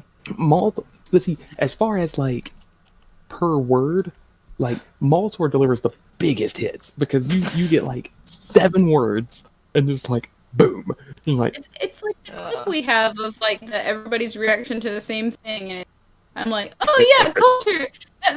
It certainly sounds exciting. And the person's like, yes, I love to learn about the culture. Like, yes, new things, good. And Mo's like, I love traditions. Yeah, I feel like Maltor is far less like an accent or a voice. I do tend to try and go a little deeper than usual, but it's far more just the stumbling and the like going like I don't want to like just adding so much of that in the speech pattern. With Maltor, that's fastest your cadence gets. I've noticed because like you do a really good job of like it's still Francesc cadence, but it's in slow motion always, and it's he always just says things the same way that you do, It's but like a YouTube you video never at get 7.5. fast. Yeah, You it's never like get the too fast. opposite of It's how we hard. listen to podcasts. Yeah. It's the opposite of how my brain works. Like Yeah, that too. it just a thing with Reef slowing him the fuck down is just being like, okay, here we go. Like I slip into Ethan and start going off the cuff, but yeah, that's something I've always liked about Maltor. You really keep him down there where he needs to be. Yeah. It's very much mumbling and thinking things through as much as he can. And jumping to conclusion. That's one thing that I don't think is very noticeable from outside of Maltor's brain, but jumping to conclusions is a character trait. Yeah, Sometimes but it's amusing though. I mean, and character flaws is a big thing too. yeah, So and I didn't on the want subject to of cut you off. Sorry. I was saying on the subject of finding the voice, and I just wanted to hop in on that because I think you said like I don't know, I've got like 4 and that's it. Yeah, I do. Like but you've seen me. I'm the opposite of that spectrum. I am using different voices on different things. Everything I look at, I see a sign and I read it in a voice, and I read it different back. And like Hi, I'm especially if I'm John. trying anything that even sounds like a name, my brain just defaults to hi. I'm Mike Cable. I hear this multiple times a day. Like, It's great. yeah, me too. I get it honestly.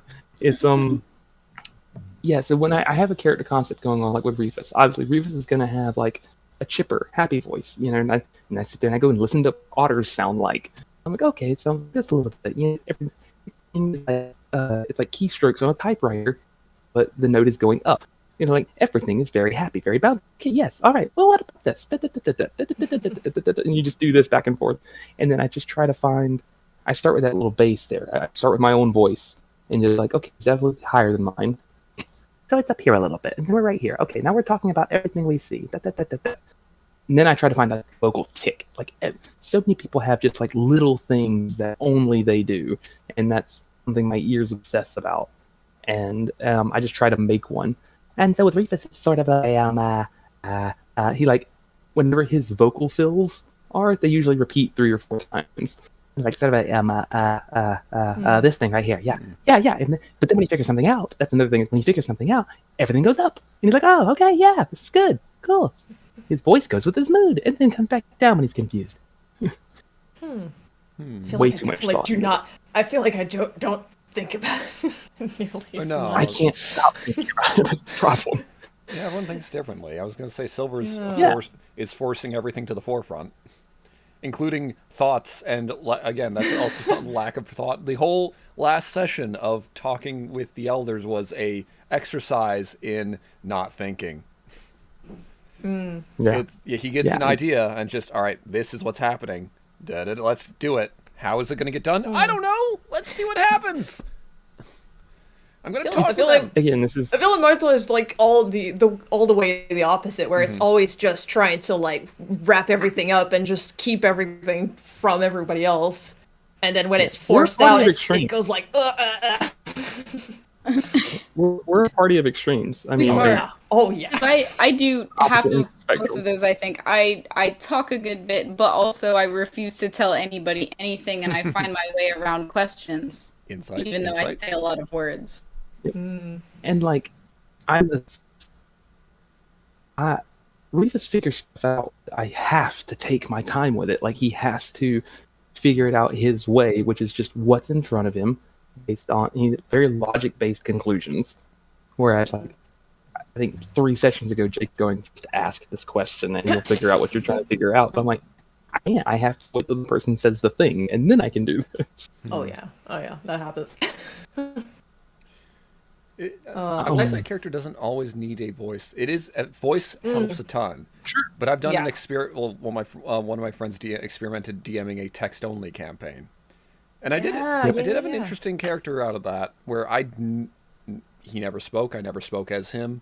But I wouldn't be surprised if I was picturing him speaking in my brain and going like, okay, this is because he was a fish person. He was, yeah, he was supposed to have not quite a Little Mermaid moment because he read books. Well, he went to land to read books. He loves books because down underwater you don't got books, you got coral, and that's bulky and annoying. You got to carve into it. Look at these pages. Oh. Nice. And also, Yeah, you can I just also mean- just speak your normal voice, and then you could, Yeah. you might Yeah. discover cadences or different vocal tics that you're just still doing as you, but then you are that character, or something like that. Or you say a phrase, and suddenly now whatever. There's a term for it, but you get the phrase to get into character.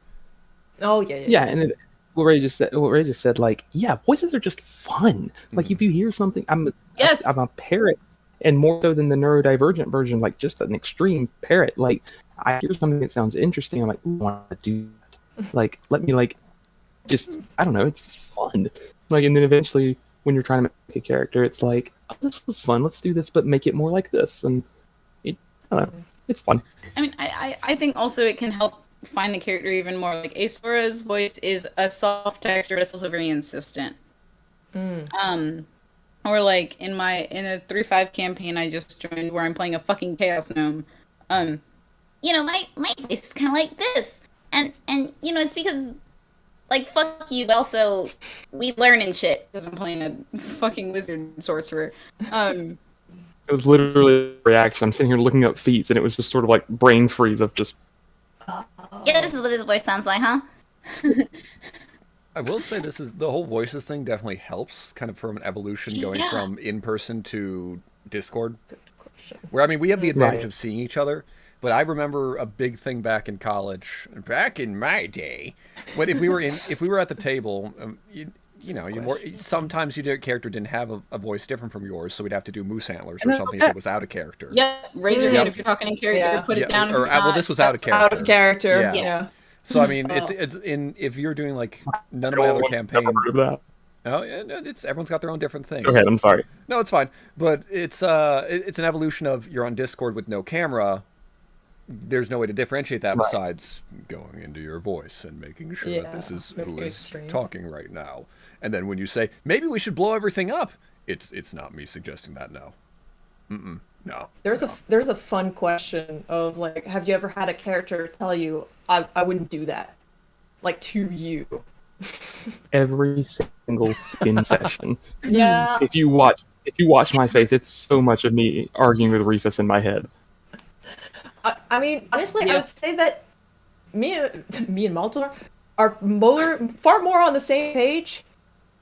That's why I Me and brought Brina it up earlier. it's more like Brina being like, what the fuck are you doing? Let's go. Like, say the thing. I want to speak. The way your eyebrows change even when you speak about her, just like, is so telling.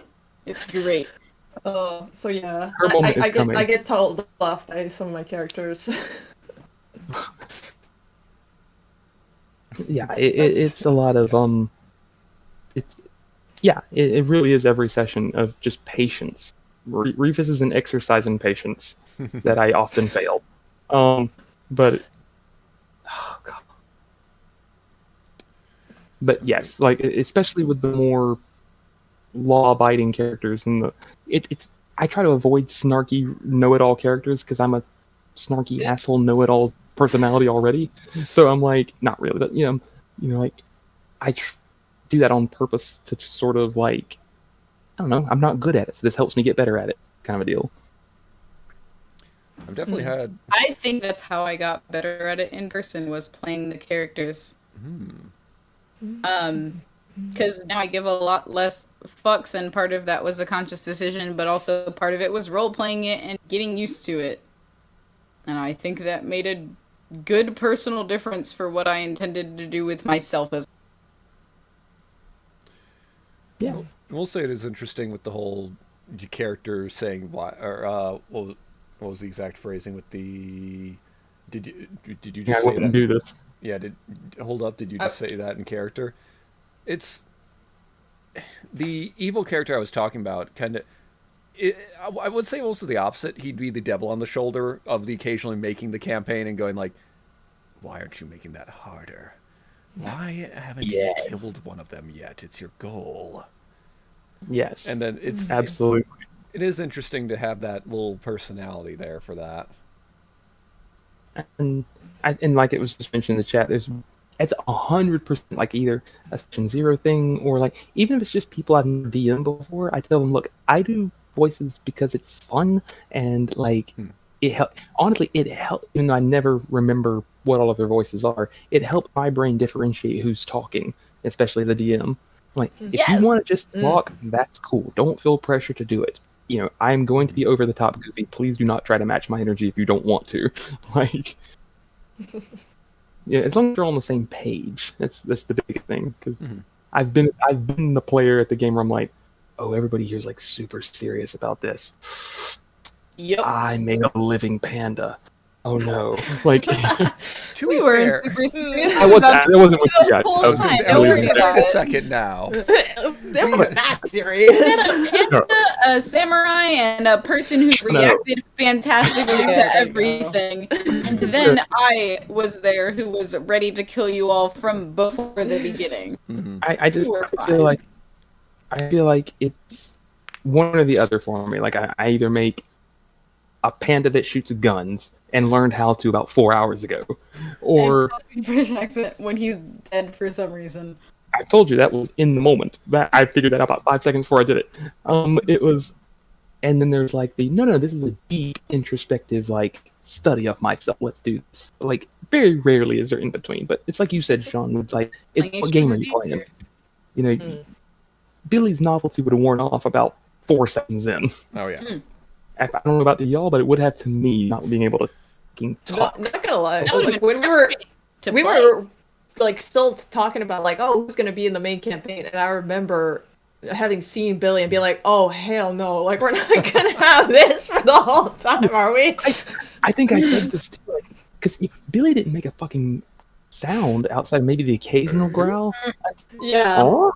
It was like not common. Like it was like well into near the end of the second session, and I remember beginning the second session going, "I've fucked myself here." Like like I forgot this was like a this is a bad audition. Like, this is a bad audition. I'm like sitting here going like, "Oh no!" Like I can do all these things charismatically and character-wise, and here I am, I'm a panda on a bookcase just throwing things at people, having a good time. And then I thought, like, well, this is how I want to, if I'm going to fail, this is how I'm going to fail. So now you're all stuck with it. So. I feel like I approached it completely differently because when I went into the one-shot with Wisteria, it was basically pick the most generic stuff possible. I was wondering. Like, I wanted to go with the most generic stuff possible so that it was like, if I pass or fail, it's going to be on my role-playing. Because I'm not doing anything interesting, like, in terms of character-wise, like a race class thing.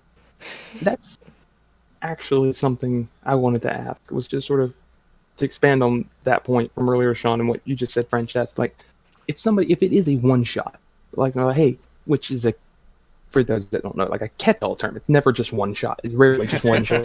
So It's fine. the You know, elusive actual one shot. I had I those don't back know in if I've college. ever played one. Oh.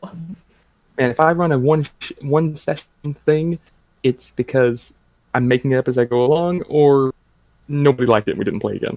Yeah. Well, Everybody like- died. How do you Look, I approach? kill everyone after 4 sessions twice, okay? You wait True. for that shit. Oops. Yeah, like how do you approach a one-shot character? Like what when somebody says, "Hey, I got a one-shot coming up in a month," or like you said, Sean, like this weekend or something. Like, what does your brain do? What's funny? I jumped to a class. I got one coming up for Rhea, actually. And it's like, and they were going like, okay, we're going not quite cyberpunk, but kind of close to it. And I was like, can I cast Smite with a bullet? And he's like, yeah. I was like, oh yeah, loose cannon cop who doesn't play by the rules. Loose cannon, loose literally? I don't know what. Like I don't know. He's going. I think he's the cop. You know, he's probably gonna be the cop who just is like it goes a little too extreme. You know, 80s movie. It's not the quite right era, but 80s movies action hero. You know. You know, like 20 years ago when it was funny. Exactly. Yeah. 20 years that's ago was fair. 2000. Yup. And I was also going to say I gotta my hit one that shots were background. one shots because they started at 7 p.m. and ended at midnight. We had the I was young, I had the energy for 5-hour sessions. Also, in person helps. This Yeah, sounds like a in-person, we all on the weekend at an Airbnb type thing, and we Yes. play like 2 or 3 days. Or for a one shot, Or- if it's a setting that has random character generation. Oh, I would struggle so hard. Let me I build did my own this. character or I will die probably. There's a really bad RPG that is no longer in print, but it is literally how I got introduced to the medium. Based on the Marvel universe. It's insanely vague. They don't tell you how health works. You just kind of figure it out. Very, very loosely. like, am I dead? Oh. Well, there's this thing of like, it's not dice oriented. It's stones, like, or tokens that you use for Okay. energy, and it tells you how you like. It's very vague on how you like heal health and also like get energy back. I was also in 4th grade with rampant attention deficit and just like Spider-Man. So we just figured it out. What it does have, though, is an absolutely bitchin' character creator. It's so good. And so we would just make characters and just like tell stories. Like that was pretty much it. Looking back, I'm like, oh god, that was off, but I still have the books. So Oh yeah. but I made a random generator for the whole thing, and we did that once on a session. It was so much I have a fun. few Wild. examples of that. There's a silly one called Maid, where MAID? MAID, as in you Okay, are all just maids. checking. Yep, you are. This is Oh yeah. Japanese mentioned is that all hell. You're all maids trying to help out the master. You roll for hair color and your weapon of choice. I do that and your- usually once every couple of months. Yeah. But still, it's stuff like that. But that's a perfect one-shot material. There's not too much personality-wise. You put your own in there and then just go to town. Another a fun example where I've actually made whole sessions out of character creation is Maid was fun. Was Traveler. Traveler is a game where you can die of old age in character creation. So That's amazing. Sorry? yeah, so it's Okay, like I think I would just continually die. it's Benjamin Button, the Well, short film. No. But it's interesting because you're 18. I think it's you're 18. You have your base stats are roll 2d6 down the line. For 6 stats, Oh. and also your health is your stats. So when you lose, Oh! health, when you get damage, your stats go down. And Yikes. it's an interesting, it's a tough system, but If I get punched in the face, I get dumber? yeah. And look, I can test that happens. So But the I've character gotten creation- punched in the face once, Yes. and I'm still yeah. as intelligent as ever. But the character creation is you do a check for what job you're doing every 4 years. And if you were doing a campaign, you choose when long to stop time. because once you get past 32, aging penalties start coming into play. That's a direct Call attack. it my chronic illness like this. What the fuck? Literally after I just moved my leg to extend Ow. it because my knee was about to explode. Yeah, I still for got- real. What is it? But I that still got was like 6 months left until 32. So yeah. So that one's not completely random. The thing is, you choose a job, you attempt a check, and then based on the result of failure or success, You you roll, and it defend it. gives you a random result. And you can kind of mix and match with with other characters. Like, hey, I tried to be this is a space traveling mercantile thing. I tried to be corp security. Oh, hey, I was trying to rob that place. I bet we met. Yeah, we probably did. And I failed. I succeeded or something. It gave me a stat point. Mine gave me a weapon. And also, and if you're rich enough, you can get anti-aging drugs, or you can go into medical debt. Yeah, that sounds right. or But- both. Yeah, that's an interesting way to build a character, though. It's technically risk reward, but even then, you could get ideas for a character for that story. And then the third example, I actually have experience with recently. A friend got a board game called Call to Adventure. I saw you Oh, posted yeah, about you that. did. Yes. It sounded really cool. I posted that because I accidentally played Silver again, but basically He's that fun. he's fun. And you get a origin, motivation, and a destiny. And my origin was either merchant or I already was student, so it's like I gotta be a merchant. And it kind of just snowballed from there. But that one's random in there. You pick challenges or traits to add to your character, and then you're going through basically a whole character arc. And some people are using those characters for the one who showed me the setting is using that as the people who win, because there are victory points and the like. But everyone who you kind of all win, but the one person wins more than others. He's using those winners as legendary figures in his setting because you've done the stuff you do at first is kind of minor things like fight with a rival, become an orphan, you are an orphan, you are brave, and the stuff on the second act is like you've outwitted a gang, you climbed a mountain. The third act is you fought a fire elemental, you went to the crypt of horrors. And if you try and succeed, get these things under your characters, it's things they've done. So you could also use that as a jumping off point for other characters. It's fun. And this is not me undercutting what you're trying to tell us here, but Do it. it's a legit question.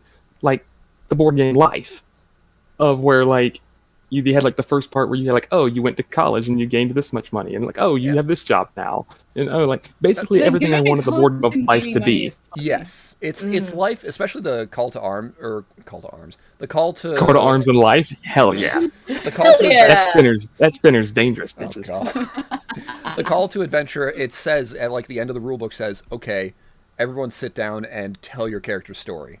And that's like one of the most fun parts of that board. Like hell, we got tabletops and we might do that one of these days. But it's a fun way to do that. And essentially it's life as if you were going to say, all right, you died.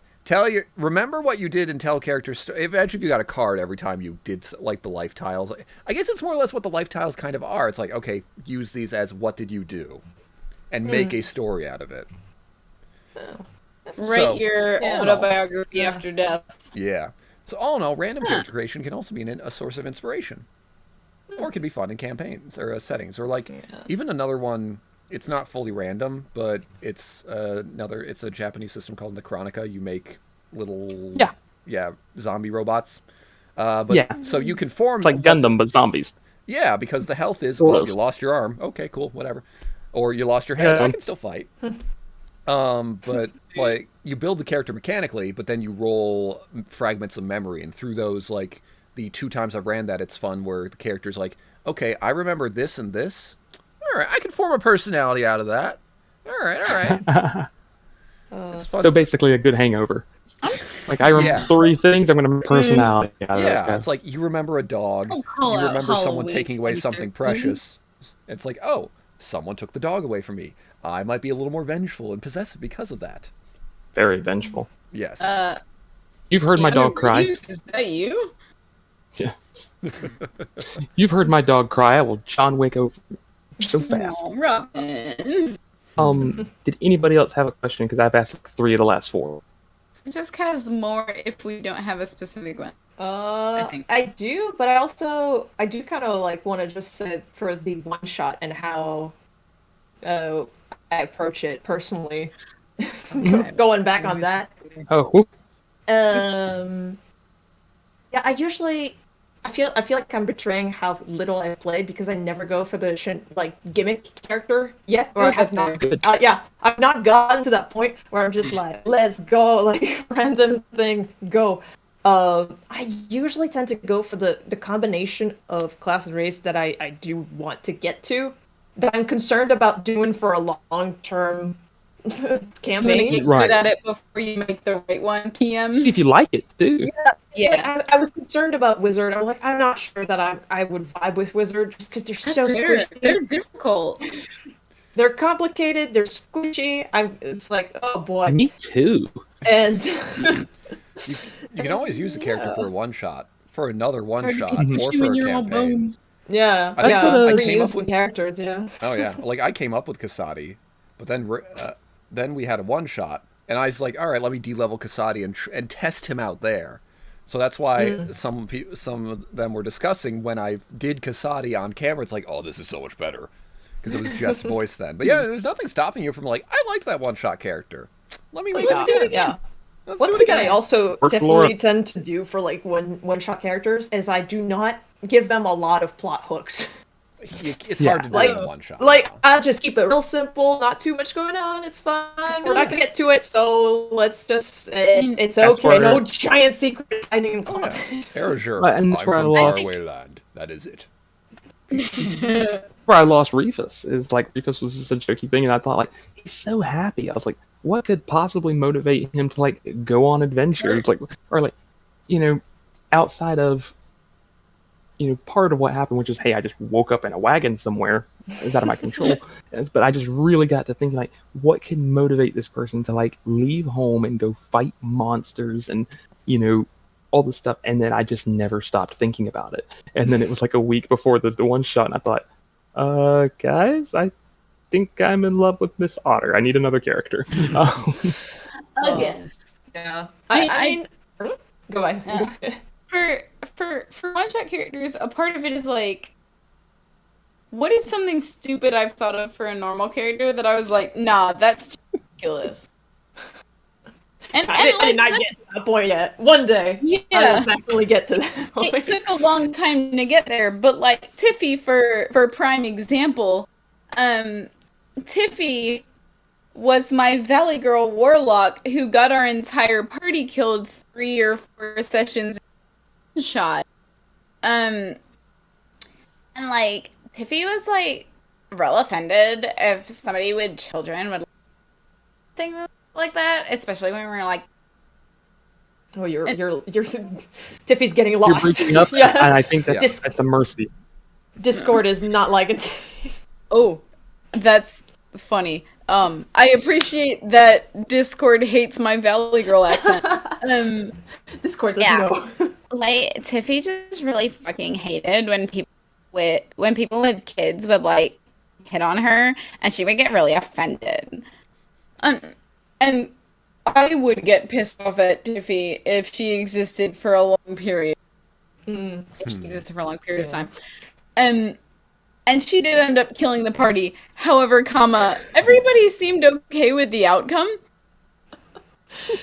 As long as Okay. Tiffy died. It's like, this is fine. I mean, Like, to be y'all fair, can- I was... Y'all can confirm with Kurt later, because Kurt was the only one who survived, technically. And that was because instead of dying, they stabilized at 0 and got taken away to be part of a barbaric scientific experiment instead of just being dead. Right? But everybody was fine. And dead. the reason Tiffy got everyone killed was because the person who turned invisible wouldn't hit on my friend when my friend was hitting on him. And so I told a joke, he laughed in my ear while he was invisible because as like a sass comeback bullshit. And then I double shot him with Eldritch Blast, and then he shot me in the face with a gun and I died immediately. And then the rest of the party died. But even if nobody had died in that session, it's just I think at this point the one-shot thing is, how ridiculous can I make this without making it too just to play? Without game breaking. Yeah. I mean, Yeah. I like you talk about like having a character that's kind of like, okay, this might be annoying. Let's put it in a one shot. That was me for Brina. I was concerned that Brina's Really? gonna like annoy the shit out of people. So I was like, let's I put fucking her love in a Brina. one shot. Just Oh my god, I mean, I she's talked. wonderful. I think I She's the talked to fucking this. glue. I talked to this with Jacob just a little bit, like, be like, I'm concerned that she might be like abrasive, but you know, I'll Good. try to not tone it. Like, I'll tone it down if need be. But yeah. So yeah, This that's part- another reason. But now I'm kind of like, oh, Leonin with a charisma of 4. We've got It's impressive. Lorca, They don't who is feel a like they borderline have. parody of myself, and then we've got whatever the fuck Kasadi is doing. We need somebody to give a shit about what's Daring? going on. yeah, no, like Rivali does not feel like he has a charisma for. With Kurt does it so smartly. Yeah, they use their strength as their charisma, basically. yeah, I think technically It's Kasadi not has like a charisma of 16 because it's a warlock casting thing. That's Well, definitely yeah, What? charisma- How? that's definitely a separation of stats and character. I'm not going to play Figuring him that as out is hard. yeah. I I feel would, like charisma can also this is be- charisma as intimidation, where Yes, not as right. like Yeah, yes. and I think that's something we He's can a address. presence, I guess. Yes. Yeah, definitely. I think that's something we can address is like the stats versus the personality and how Yes. if they Yeah. clash, you bring them together to make it work. At least, yeah, for Reefus' wisdom score is 14. That's a +2. Pretty good. That's, you know, I think However- I've always seen it as a normal human being has a score of 10 to 12. Like a peak athlete might have a score of like 13 to 14, maybe. You know, that's just sounds how my right. brain works with it. And so like, yeah, Reefus has a wisdom score of 14. So, but he's sheltered as fuck. Like, you know, he's just never left the boat, and he's just like, so he's insightful, and he like sees things. It's like more than the innocence of a child, but less than the wisdom of a guru. You know, he just kind of sees things. I think the part that he's like self-conscious enough to realize that he is not innocent like a child, but everybody as such is a big part And of it. You've seen he's gotten a little pushback with that. He gets just like in frustrated the with last that, session or especially two. with CM, yeah. Yeah. And Silver's accidental slips of Accidental is in big fucking Accidental. quotes here, my guy. I've tried to move on from that, Sean. I really have, but you just present it sometimes. I'm like, it seems to happen no matter what campaign, no matter where I do. It's accidental. such a It's good kind running of bit. funny. Accidental racism is a bad trait, but oh god. It's a terrible But trait. also- It is a terrible trait, but foot and mouth it's the syndrome only- is probably a better, more appropriate way to say it. It's also like Oh my Silver god. is never like flat-footed. Silver always has like, even if it's complete, he'll even tell you this is bullshit, and then tell you something that's bullshit, and he's always like in control of the conversation. It's the only thing that makes him go, oh no, I just no, no. And so It is very and- funny. exactly. Like, when it gets old, I'll stop. But other than that, it's sort of like, Hint, I it won't. think with Malter, there was only the moment with the question about Lance and Eclipsa, where I was like, oh, yeah. Reefus doesn't know about that. But then you did. I was like, what? Why didn't you figure it out then? Oh, they're having sex. Why isn't Yeah. anybody just saying that out loud? Yeah, it's like, why didn't you figure it out? And why didn't you put two and two together? Was I like, think Rufus is a good personification of like the innocence of innocence, for lack of a better that's- phrase. It's something I wanted to touch on. I thought it would come up in game again at some point, and it might, and everything like that. But like, from Rufus's point of view, like again, he's not like an idiot. He's decently read, you know, things like that. He knows sex exists and things like that. But if you've noticed, like, he's not really motivated by it. He, you know, Rufus was intentionally made to be asexual, and so it's like, that was the one where I'm like, that was the moment where I was just sort of like, yeah, it's a thing that exists, cool. But from his point of view, again, he's very logic based. What he sees right in front of him, there's people there. They're no longer there. Are they doing something? Are they sneaking away? Are they planning something? Am I missing something? And he's very aware of how sheltered he is. To make a list. And so, Is this? I'm like, oh, they're just fucking okay, cool, whatever. Let's move on. Like, why are we all being weird about this? Let's move on. Also, I have to real quick go back to the. I had a flash of a memory of the whole character concept changing. I have had one that was set and changed after the first hit of combat. Because it was posed as a mini campaign, and it wasn't huge, but I straight out just stole a character from Fire Emblem because I was physically like, I don't know, have things, I don't know what to do, and then I was like, oh hey, this was back in 3.5 still. I think it's my very last 3.5 thing I did. It was like, oh hey, Battle Sorcerer is a thing. That's magic and sword. Oh.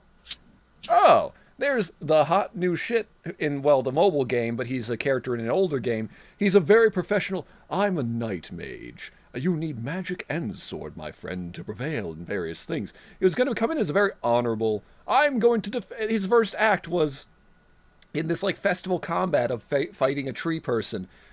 Don't worry, milady. I'll be here to step in front of you, and I will take this thing down. The little girl was possessed by a demon and super strong anyway, but he steps in and gets crit and knocked to 0. And from that point onward, I was like, well, I'm not sure he's going to be taken serious anymore. He ended up becoming more of I'm just realizing, kind of almost Silver-esque. A little bit of a blowhard, cocky, but he'd be coming and going. Yep. Oh, good. I am your shield. Coming and going, dodging and weaving out of combat because he had some sort of feat that allowed him to cast and move. No, it was just Expeditious Retreat was his favorite spell. It was just be like, I'm going to cast. Also Expeditious Retreat. Goodbye! My health isn't cool as I know nothing about that. Exactly. Yeah. But he used it specifically as a retreat. There was a oh jeez. That was his dad, and that was because there was a miscommunication there. I will get to that soon.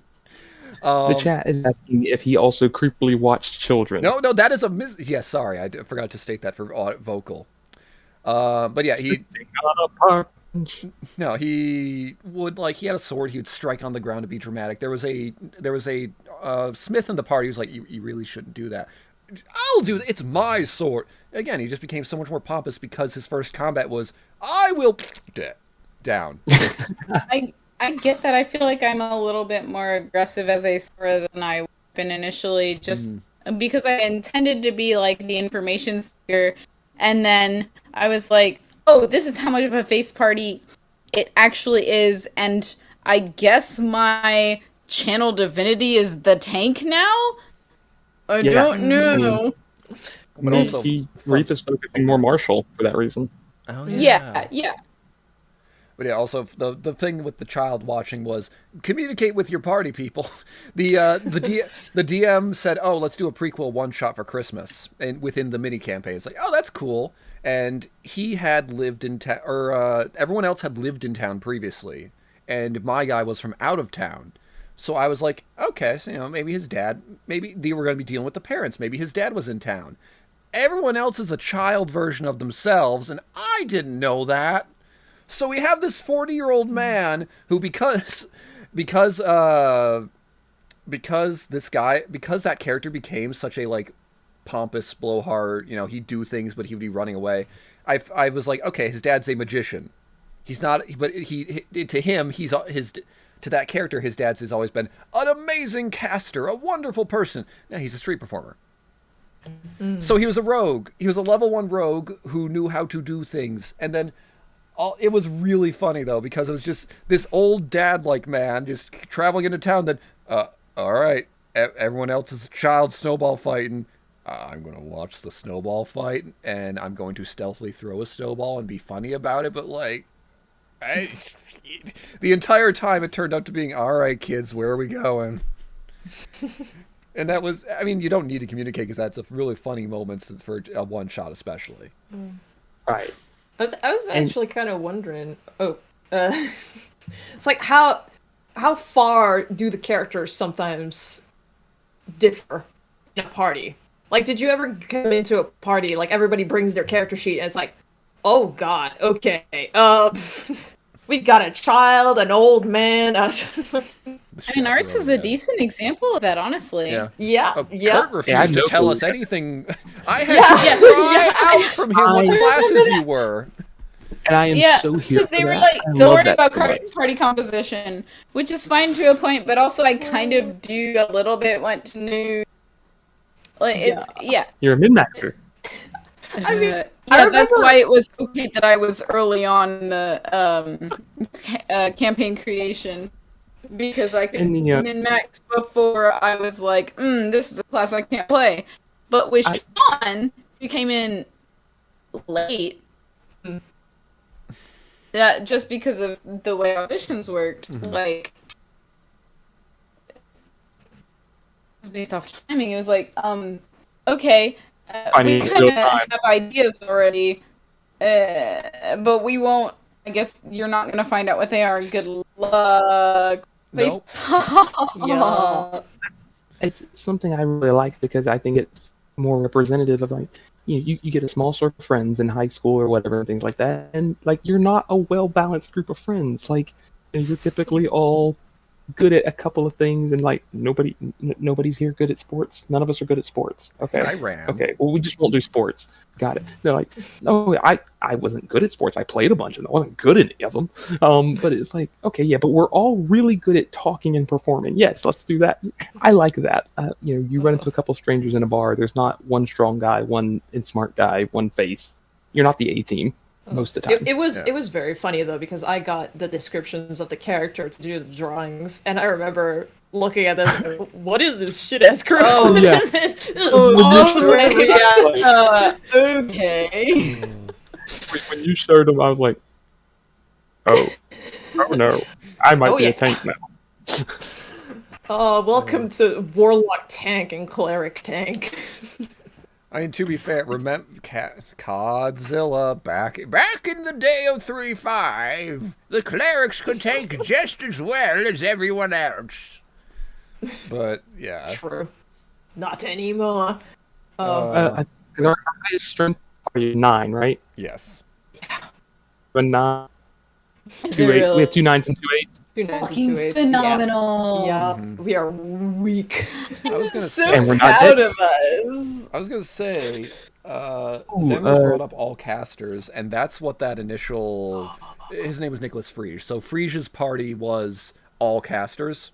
It is fun to. We did get different flavors though. Like I was still kind of a deep sea weirdness. We had the druid was tanky, and we still had other casters who could still just go back and zap things. Ultimate power. But still, it's unlimited power.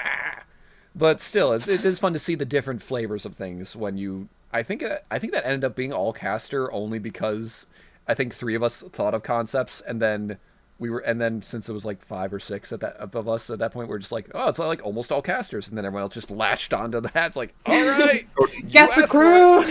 caster crew. Wouldn't it be funny? In the consequences. Oh, that's funny. Something I wanted to bring, because I know we're getting a little short on time, but especially towards Francesc and Anne, who have not DM'd as much or at all, and like when you think of like a fun setting to play in, because there's so many different fantasy worlds and so many like ways you can do it. I mean, I'm always interested with people who have never DM'd or who are newer to the game. Just like what kind of world are you interested in playing? If you had a choice or DMing. Yes. Okay. Not So- Fair enough. Very different. I DM'd once for a 2-part one-shot, and it was like a haunted well in the middle of some basic D&D town. And my players still managed to throw me so off that I had to like take a minute to figure out what the fuck my answer was going to be to a question. And Jacob, you've met Pat, you know how he is. You poor soul. Yeah, he was my first time DMing. He was one of the players. I don't know why I did this to myself. I'm from North Carolina. I made rednecks. mistakes, whatever. I just But- DM'd rednecks. They were awful. Yeah, you had easy ones that you could ease in. Hey, I here's didn't say they were easy. Yeah, the well. Let's go. But no, like I had a tapestry that spoke, and I didn't think about it because it was just supposed to be a puzzle. And then they were like, "What if we take the tapestry?" And I had to figure out what I like rolled a D100 to figure out whether or not it was fucking sentient. And then it happened to be, which I didn't plan for, so I had to bullshit its entire existence through the rest of the 1.5 sessions that it was a part of. I was like, it's not going to be Hi, helpful welcome to except for Session just Southern Hospitality. talking. Well, like, yeah. Yeah. It still happens. That never goes That away. never goes. Half the job of DMing is all right. I've How prepped am I going to fix this? Yeah, for me it was I prepped combat. They're not getting it to it still. All right. So what role playing's happening today? I mean, yeah, and Notes for role play? What are those? yeah, I think what I learned from those 2 sessions of DMing was DMing is just, well, that didn't go how I wanted. Now what? Oops. Yeah. That's what, Or that's like, what DM prep they is, decide to is go in a now what. completely different direction than anything I had ever planned for. Now I have to lie about something. Oh no. And I'm a good liar, but I am apparently not used to that in DM form yet. Once you learn there are But- no consequences because you make the consequences, makes it a lot Yeah, easier. I'll get there. I'll get there one day. What are they going to do? Call me on it? They don't know. What about you, Francesc? Until you're DMing for a whole bunch of DMs, and then they might call you out on certain yeah. things. Yeah, it's like, oh, Absolutely. really? I also have to stop myself sometimes because I That's fair. Yeah, no, I've definitely had that moment. It's like, I'm not sure that's. Let me go look up the rules. Let me, unless it's like a Or rule lookup, if rule I- uncertainty. It's like, usually it's homebrew. It's homebrew. Don't worry about it. Yeah, The player handbook and the DM's guide say that whatever I say is correct. So you fuck go. you. But doing that without being an asshole, yeah. Exactly. without being shitty. But I think as far as like environment I want to play in, for long-term campaigns, I think the tying the backstories together is huge for me. It adds to the role play. It adds to the, I mean, and you know that, I mean, y'all have met my character. The way that I play is connecting the fucking dots, regardless of whether there's 100 or 1,000,000. And so I like the puzzles of backstory, turning into the narrative itself, I guess. And that's, I think, the biggest thing for me. And I can like see ways that I could make that happen as a DM. It's just I don't have the time and or energy to do that for a full campaign, or else I wish I could. But I think that's huge. Just, and I know I've spoken to Rose about this. Make sure that all the characters, like, they're tied into the story in general is a big part of things too. It's difficult. So, I still have trouble with that. It's really fucking hard, but even if it's just like, oh, and then you notice this thing, haha, your backstory might kind of tie into this. Put the pieces together myself later, but you haven't spoken all session, and so I want to make sort of a thing. Like, just making sure everybody feels included. Always take notes when the players start talking. Yes!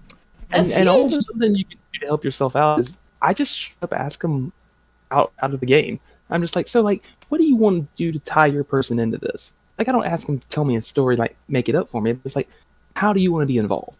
And usually they're like, like, especially, newer players, or like, one who's a little more role play focused on himself and not his surroundings. I'm thinking of my paladin. He's a cleric now, but he's very much just like, I just kind of want this. I want him to start figuring these things out. And I'm like, oh, okay, cool. See you later. And then you get your more people who have done a ton of work into their backstory and their characters. Like, well, he was doing this, and then he was doing this, and then he was doing this, and then this right here. And I'm like, and they're just giving it like, candy from a baby. I'm like, yep, that's great, sure, all right. Your players want to have fun, and so, like, if you just tell them, how can I help you do that, they'll typically do that work for you. Yeah.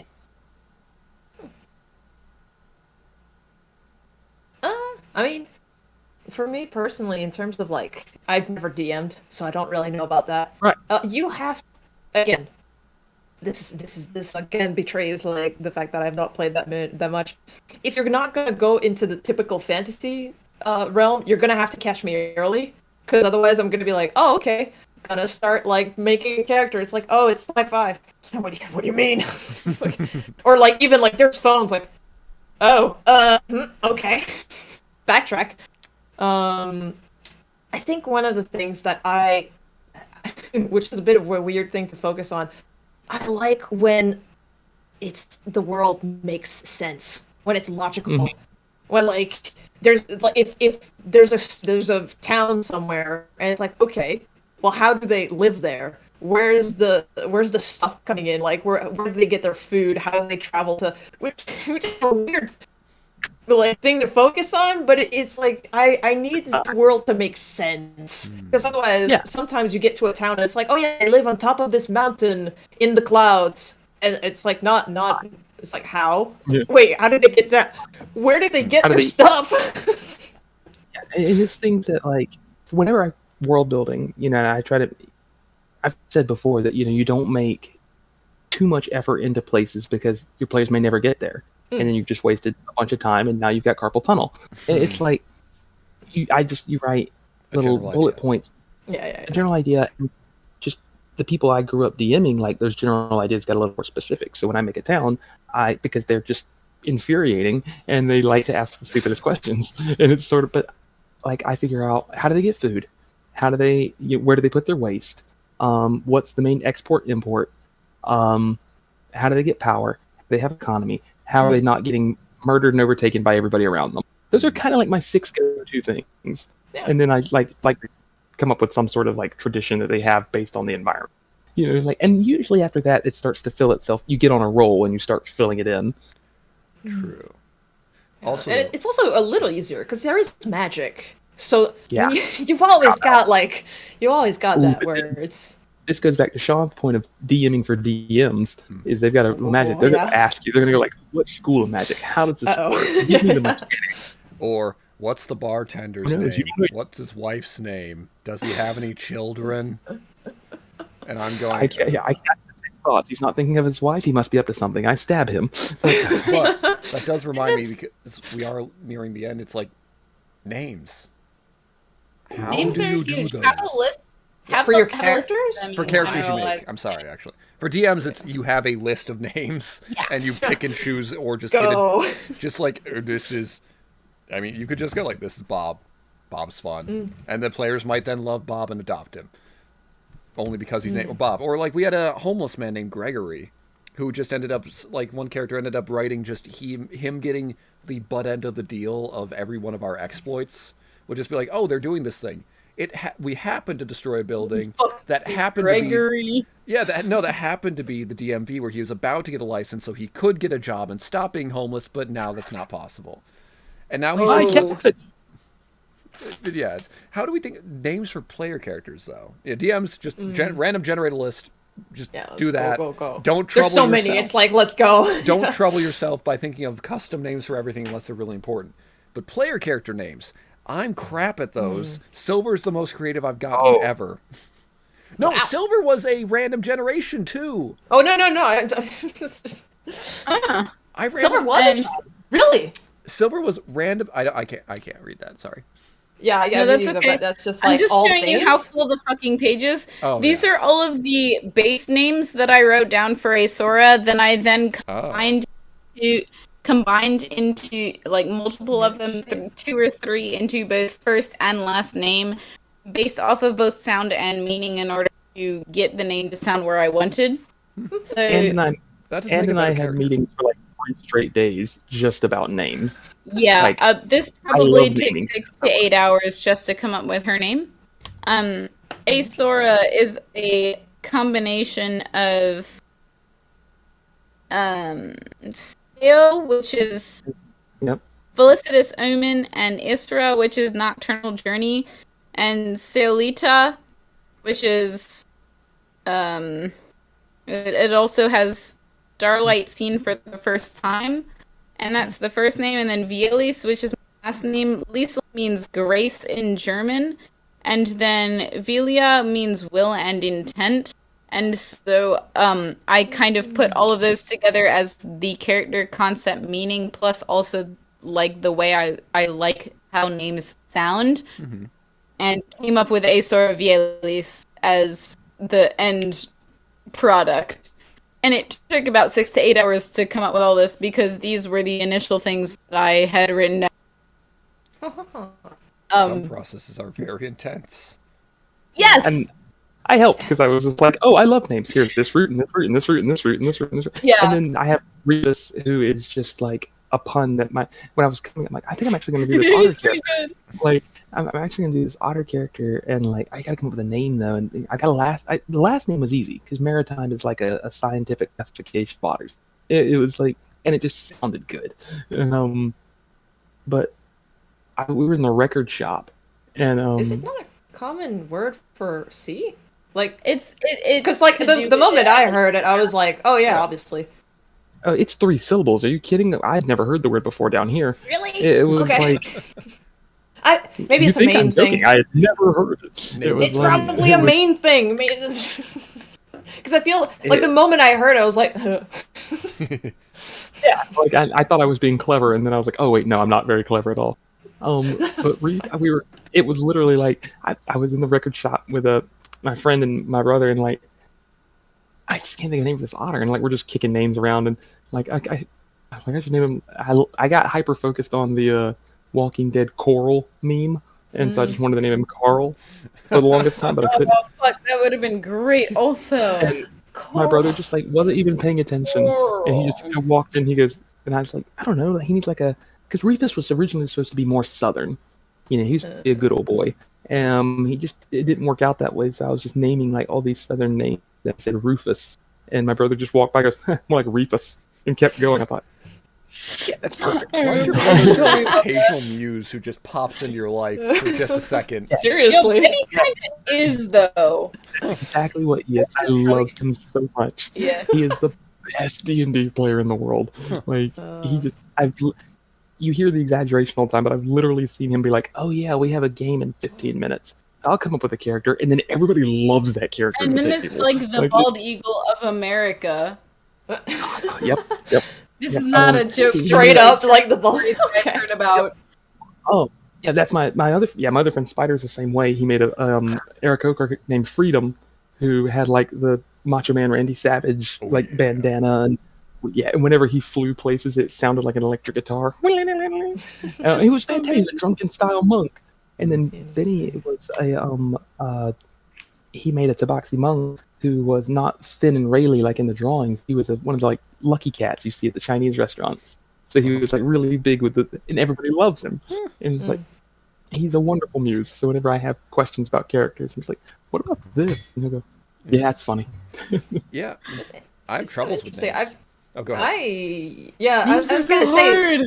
my approach to names is completely different because I have yet to have a character. Let me just think. Yeah, I've yet to have a character that I've actually had to think about their names in that kind of way because I named them via their parents or their the society they come from. So a lot of it is going to be like regular ass names. Like Brina is just like stock names because Sabrina. she got named, and it's like, oh yeah, this is a classic name for I feel like it gnomes. still fits though. Yeah, Oh yeah, Brina's great. I definitely still pick something that I think is gonna fit and that I like the sound of. It feels like them, yeah. But like and- for all of them, I have not like one of my early names was literally just going like, okay, this is a half elf that lives in a town of humans. They're gonna give him the most generic elf name that elf name Mike the elf. because they were like a half elf and they mostly saw the elf part, and it's just like, okay, generic elf name. All right, that one, and it's like one of the 4 ones that's named in the book. I think it was it's like Lyle, and I think it was just like there you go. Brina's name. I knew that's where I reckoned. I'm like, where I heard the name before. It's in the gnome list. Yeah, that one's there too. And I feel like what's the other one? Like Wisteria. Wisteria was Wisteria still It's a branch. flower, yeah. It's yeah, it's like kind of a vine flower that can grow through into a tree. And basically, that the concept was the families of kind of like a more important family in the town, and all the names of the people in that family are somewhat related to trees or something like that. Cousin was called Cedar. It's my brother yeah. Birch. I mean, probably not that one, but It's my cousin Birch. We don't talk about him. this is like, yeah, nobody likes Birch, but it's fine. This is Dogwood. Do not address him by name. I have the next character that I do want. I want the next character to kind of have name more themselves. So that's going to be interesting. Yeah. But so far, all of them is mostly based on like where they were, what their surrounding was, and how they would have been named, more so than how they named themselves. Reefus is an exception. My process is like usually similar to like helping Anne was an extreme case because like I know they are hyper specific about everything they do is intentional, and so like. But it is. I love etymology and I love root names and so like you start at like the baby name generator and then you just kind of go into what makes those and then you find a meaning you like but not the right name and then you throw some letters around to make it sound nice and it's not as labor intensive as it sounds. I do it like I said earlier with like the same thing as songwriting. It's like I kind of just I feel like I'm trying too hard. I just let it go and then it'll come back later. And that's why it took 3 days. Yeah, my notes app is just extensive of just like, hey, here's this thing, I thought this, and mix these words together. It's nice, I'll leave it there. And it usually takes me about a day or two, and then I'm like, this is good. I like this. Or I just try to be like really clever. That's the other thing. I think and nobody gets it from me. I mean, Rufus Maritime, I think, at least makes sense. Mm-hmm. That was easy. But yeah. I think that sometimes it ties back into character concept, as we were talking about before break. Like, all of the meanings for my name still fit with the concept of Asora, of my character. Like, will and intent, grace, felicitous omen, nocturnal journey, starlight seen for the first time, and I will sing. Those are all of the name meanings that I threw together to turn into mine. And even though y'all don't know my full backstory, you can still kind of see that. At least to a point. And you'll see more of that as we continue forward. And I think I went far beyond what I needed to and hyper on this way too much, but I went full logical mode instead. And that's fair, as opposed to Tiffy, who I was like, yeah, she got a Valley Girl accent, and like, it's gonna be some popular name, but like slightly different, so she'll get offended if you get it. Like, no, my name is not fucking Tiffany, it's Tiffy. And I love that Silver is a random name generator, but it fits so well. Which one? I was gonna say Silver. Yeah. Silver. Oh yeah. Because you know how you're saying, baby name generator. Oh yeah. I stop at that step. I random name generate. Hell, I'm so bad with. It's okay. Silver ended up being Silver. I just random into there as a changeling name. And I was like, with 2 eyes. Like the most I've gone into a name so far is actually, the character, the Fire Ganassi I talked of, because his backstory, more that is well known to the party, is that he was born to pirates who wanted him to be a healer for them because the last one was killed or something of the like. And that's because the random name generator because it did fiery names, and Cauterize was one of them. It's like, that's a very healing name. And then, but then he's like, no, I want armor so that way people don't get hurt in the first place. And they're like, no, get back to healing. Some Sentinel shit almost. Put some, yeah. So I ended up then looking up fire deities, and it got to Surtur's one. So he just took the name Surt, as in like the dwarven masters who taught him his craft gave him that nickname, and he adopted that name. It's probably the most I've gone into a name, and it still stemmed from going on to the D&D Beyond and randomize. Yeah. Nicholas Frege is stolen. Frege is the last name of the Fire Emblem character because I know no one in my group played that. And then Nicholas just sounded nice.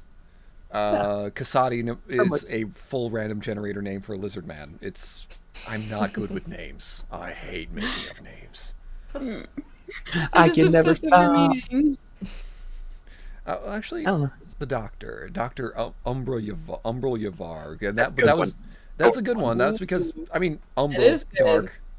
Yavar, Yeah. I think Yavar might have been I don't know if that was random generation or just it sounds right. I don't know if that was the case. Hell, my first series character was Gunter Steinberg, and I didn't know. Holy shit! He sounds like somebody I went to college with. But he didn't have. Gotta type out the correction. But he didn't have a last name going into it because I didn't know how that worked. I thought of Gunter. That's a German name. Steinberg was because the DM sat down with me.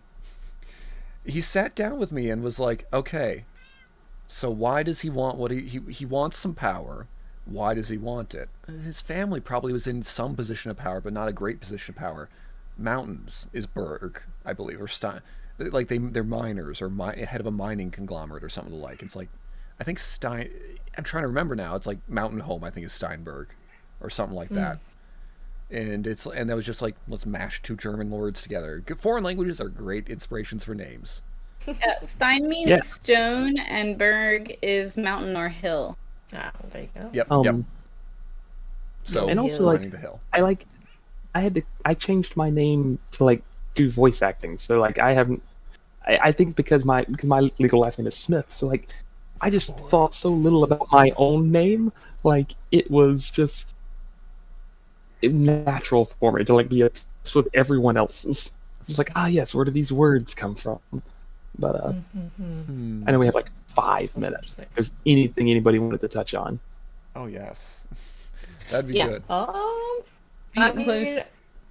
just gonna say that in terms of music, I don't use a lot of music to find a character. What I do, however, is draw and sketch and do a bunch of It's beautiful. It's great. I think I've paid Francesc more money than I've spent on fast food this year. It would be much comparable. obliged. I'll get there, honestly. Good shit. I use it. Now that I've gotten a raise at work, it'll be the same soon, I think. Congrats. Yeah, no, they do a fucking great job. And I will appreciate the fact that I sent Francesc probably 40 reference images when we started with this campaign. Oh. And Yeah, they that was drew- interesting.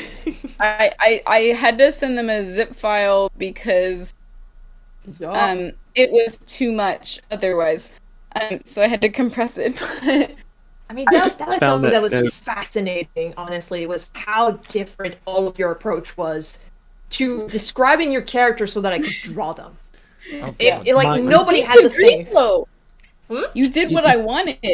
You were very specific. It was this I like from this thing, this I like from this thing. So it's you just put it all together. It's that I got it. The whole I thing. think I may have even named the specific files hair, eyes. Yes, yeah, or, legit. Armor, fabric, or something. And you got exactly right. I had never interacted with Francesc before this moment, and so I was just okay, because that's what I normally do is here's everything I want this way. I'm I'm gonna come off like a crazy person. So I found this Tried to reassure you. literally yesterday while organizing the notes in my phone. Okay, I'll just be really, but I still give some reference, and then 2 weeks after, 8 Anne's paragraphs later. Anne's I dropped a zip file there. I'm oh, Yeah. oops. It was very different interesting. than I was thinking. You did something very different than I was thinking with Reefs. Oh yeah, and I was My bad. okay, all right. No, but you got it though. I was no, this is right. I like this a lot more because what I was thinking was so safe for me. It kind of leaned into what I always do as far as how characters are built and what they look like. And I was no, it's good. And so I changed a couple, a little bro, That's the only thing I did.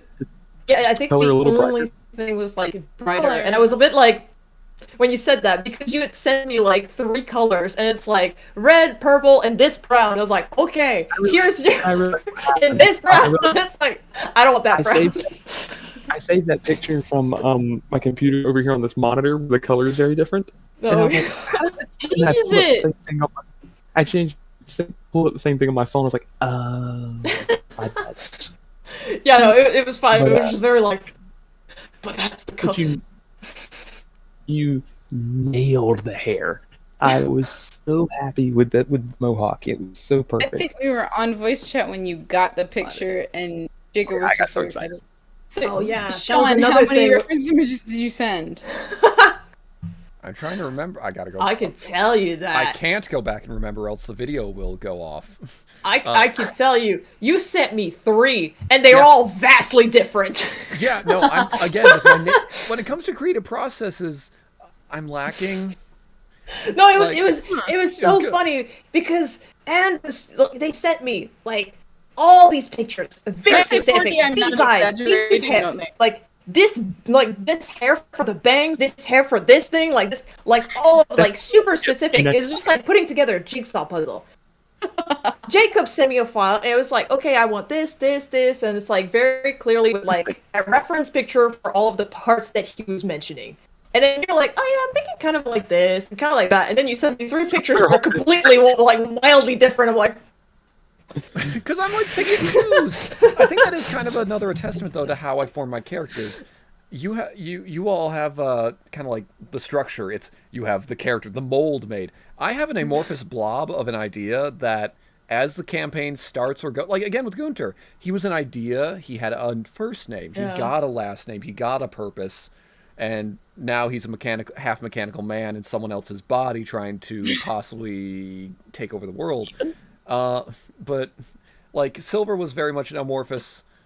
All right, bard, merchant, changeling, cool, fancy. Yeah, I'm guessing. Okay, yeah, go to town, do what you do best. I think foppish was a descriptor. yeah, Foppish, there was definitely something Very like that. Foppish and like the smile, maybe like the smile. Yes, his smile. yes. Was, that was a one big of thing. the one thing that you actually gave me a note on was like Yeah. make the smile wider. Yeah. That makes sense. That's a character. Oh yeah. I'm like. My sister's an artist, so I understand your pain of like okay, I'll go with It's that. just like one of them was like in a black suit, like 3-piece suit with like a watch, like yeah. a golden like watch. Yeah. The other one was like full on jester mode, and I don't exactly remember what the third one was, but it was like also kind of like very different. So I was like, how do I merge these? Okay, my last. Go ahead. I think I sent you like 3 pictures? Or Well, there I was sent like you like a 2 otter couple. pictures. Yeah, The yeah. tunic and like the There was boomerang. the tunic, the hair, the boomerang, the shield. But Yeah. that was after I had done the and thing of like making 25 and then realizing like wait a minute. 'Cause my nightmare was everybody sending you like 3 or 4 and then I send you 25 of each. Yeah, no, I Oh, just no. didn't care. Yeah, I cared way too much. And I was like, but again, I don't think I'd said a single word to you at this Yeah, point. no, I don't think so. And I was like, President well, okay. privileges. Yup. I was like, okay, I was like, okay, let's just go with 3. Here you go. And then I overthought it until I died. But it turned out really well. Another Right? thing that was killing me also was like I sent you the first version of Reefus, like fully colored and everything. Typing nothing. And then Typing like nothing. typing nothing. It's like, oh no, he hates it. He hates it. Oh god, he's like trying to figure out how to say how it's all wrong. We were on voice chat the entire time. He was so excited that he couldn't phrase it. And there was definitely a moment like, I have to hurry this up because the longer I take, the more I basically slowly Multiple had an times. breakdown. Those of you who don't know me, I send you. I don't like to send 6 texts of things like you get 1 fucking block and like take your time reading it, respond whenever. But there's everything. Waiting 2 hours means it's a positive. I think Jacob phased out of existence. But Yup. I think my final question will be to Francesc, which was the easiest?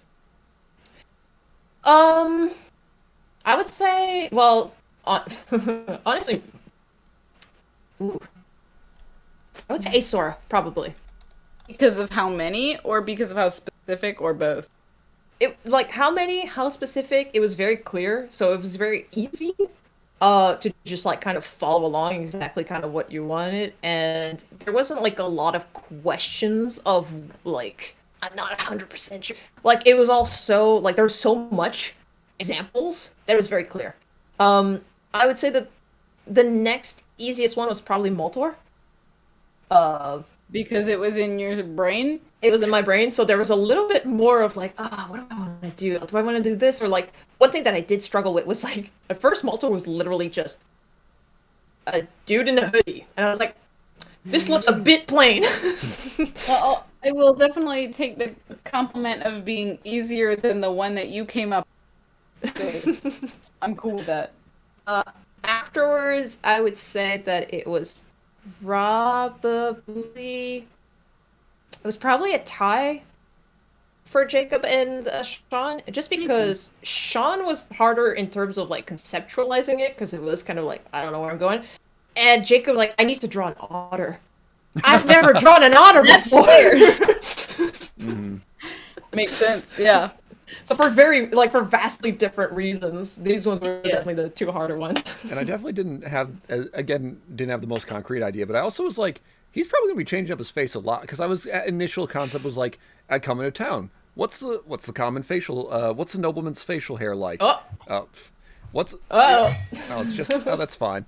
So what's a nobleman's facial hair like? I want to change up my looks, and I was like, but I have to buy new clothes. And then the silver face is iconic, but I was gonna like change. I thought I was gonna go into town and be like just morph into what's popular at the time or something like that. Still might do that when we don't have this whole Lunane Soul Lane thing happen, but yeah. Oh, it's left Sean again. On that note, Back with a vengeance. On that note. That's understandable. Left Sean once again, indeed. On that note, I think we will probably call it and continue at the next DM roundtable whenever that happens to happen. I was gonna say, but this was good. This was good. Do we know what next Friday is? Friday. Right. Monday. Next Tuesday should be Tuesday. Monday. But It's late, okay?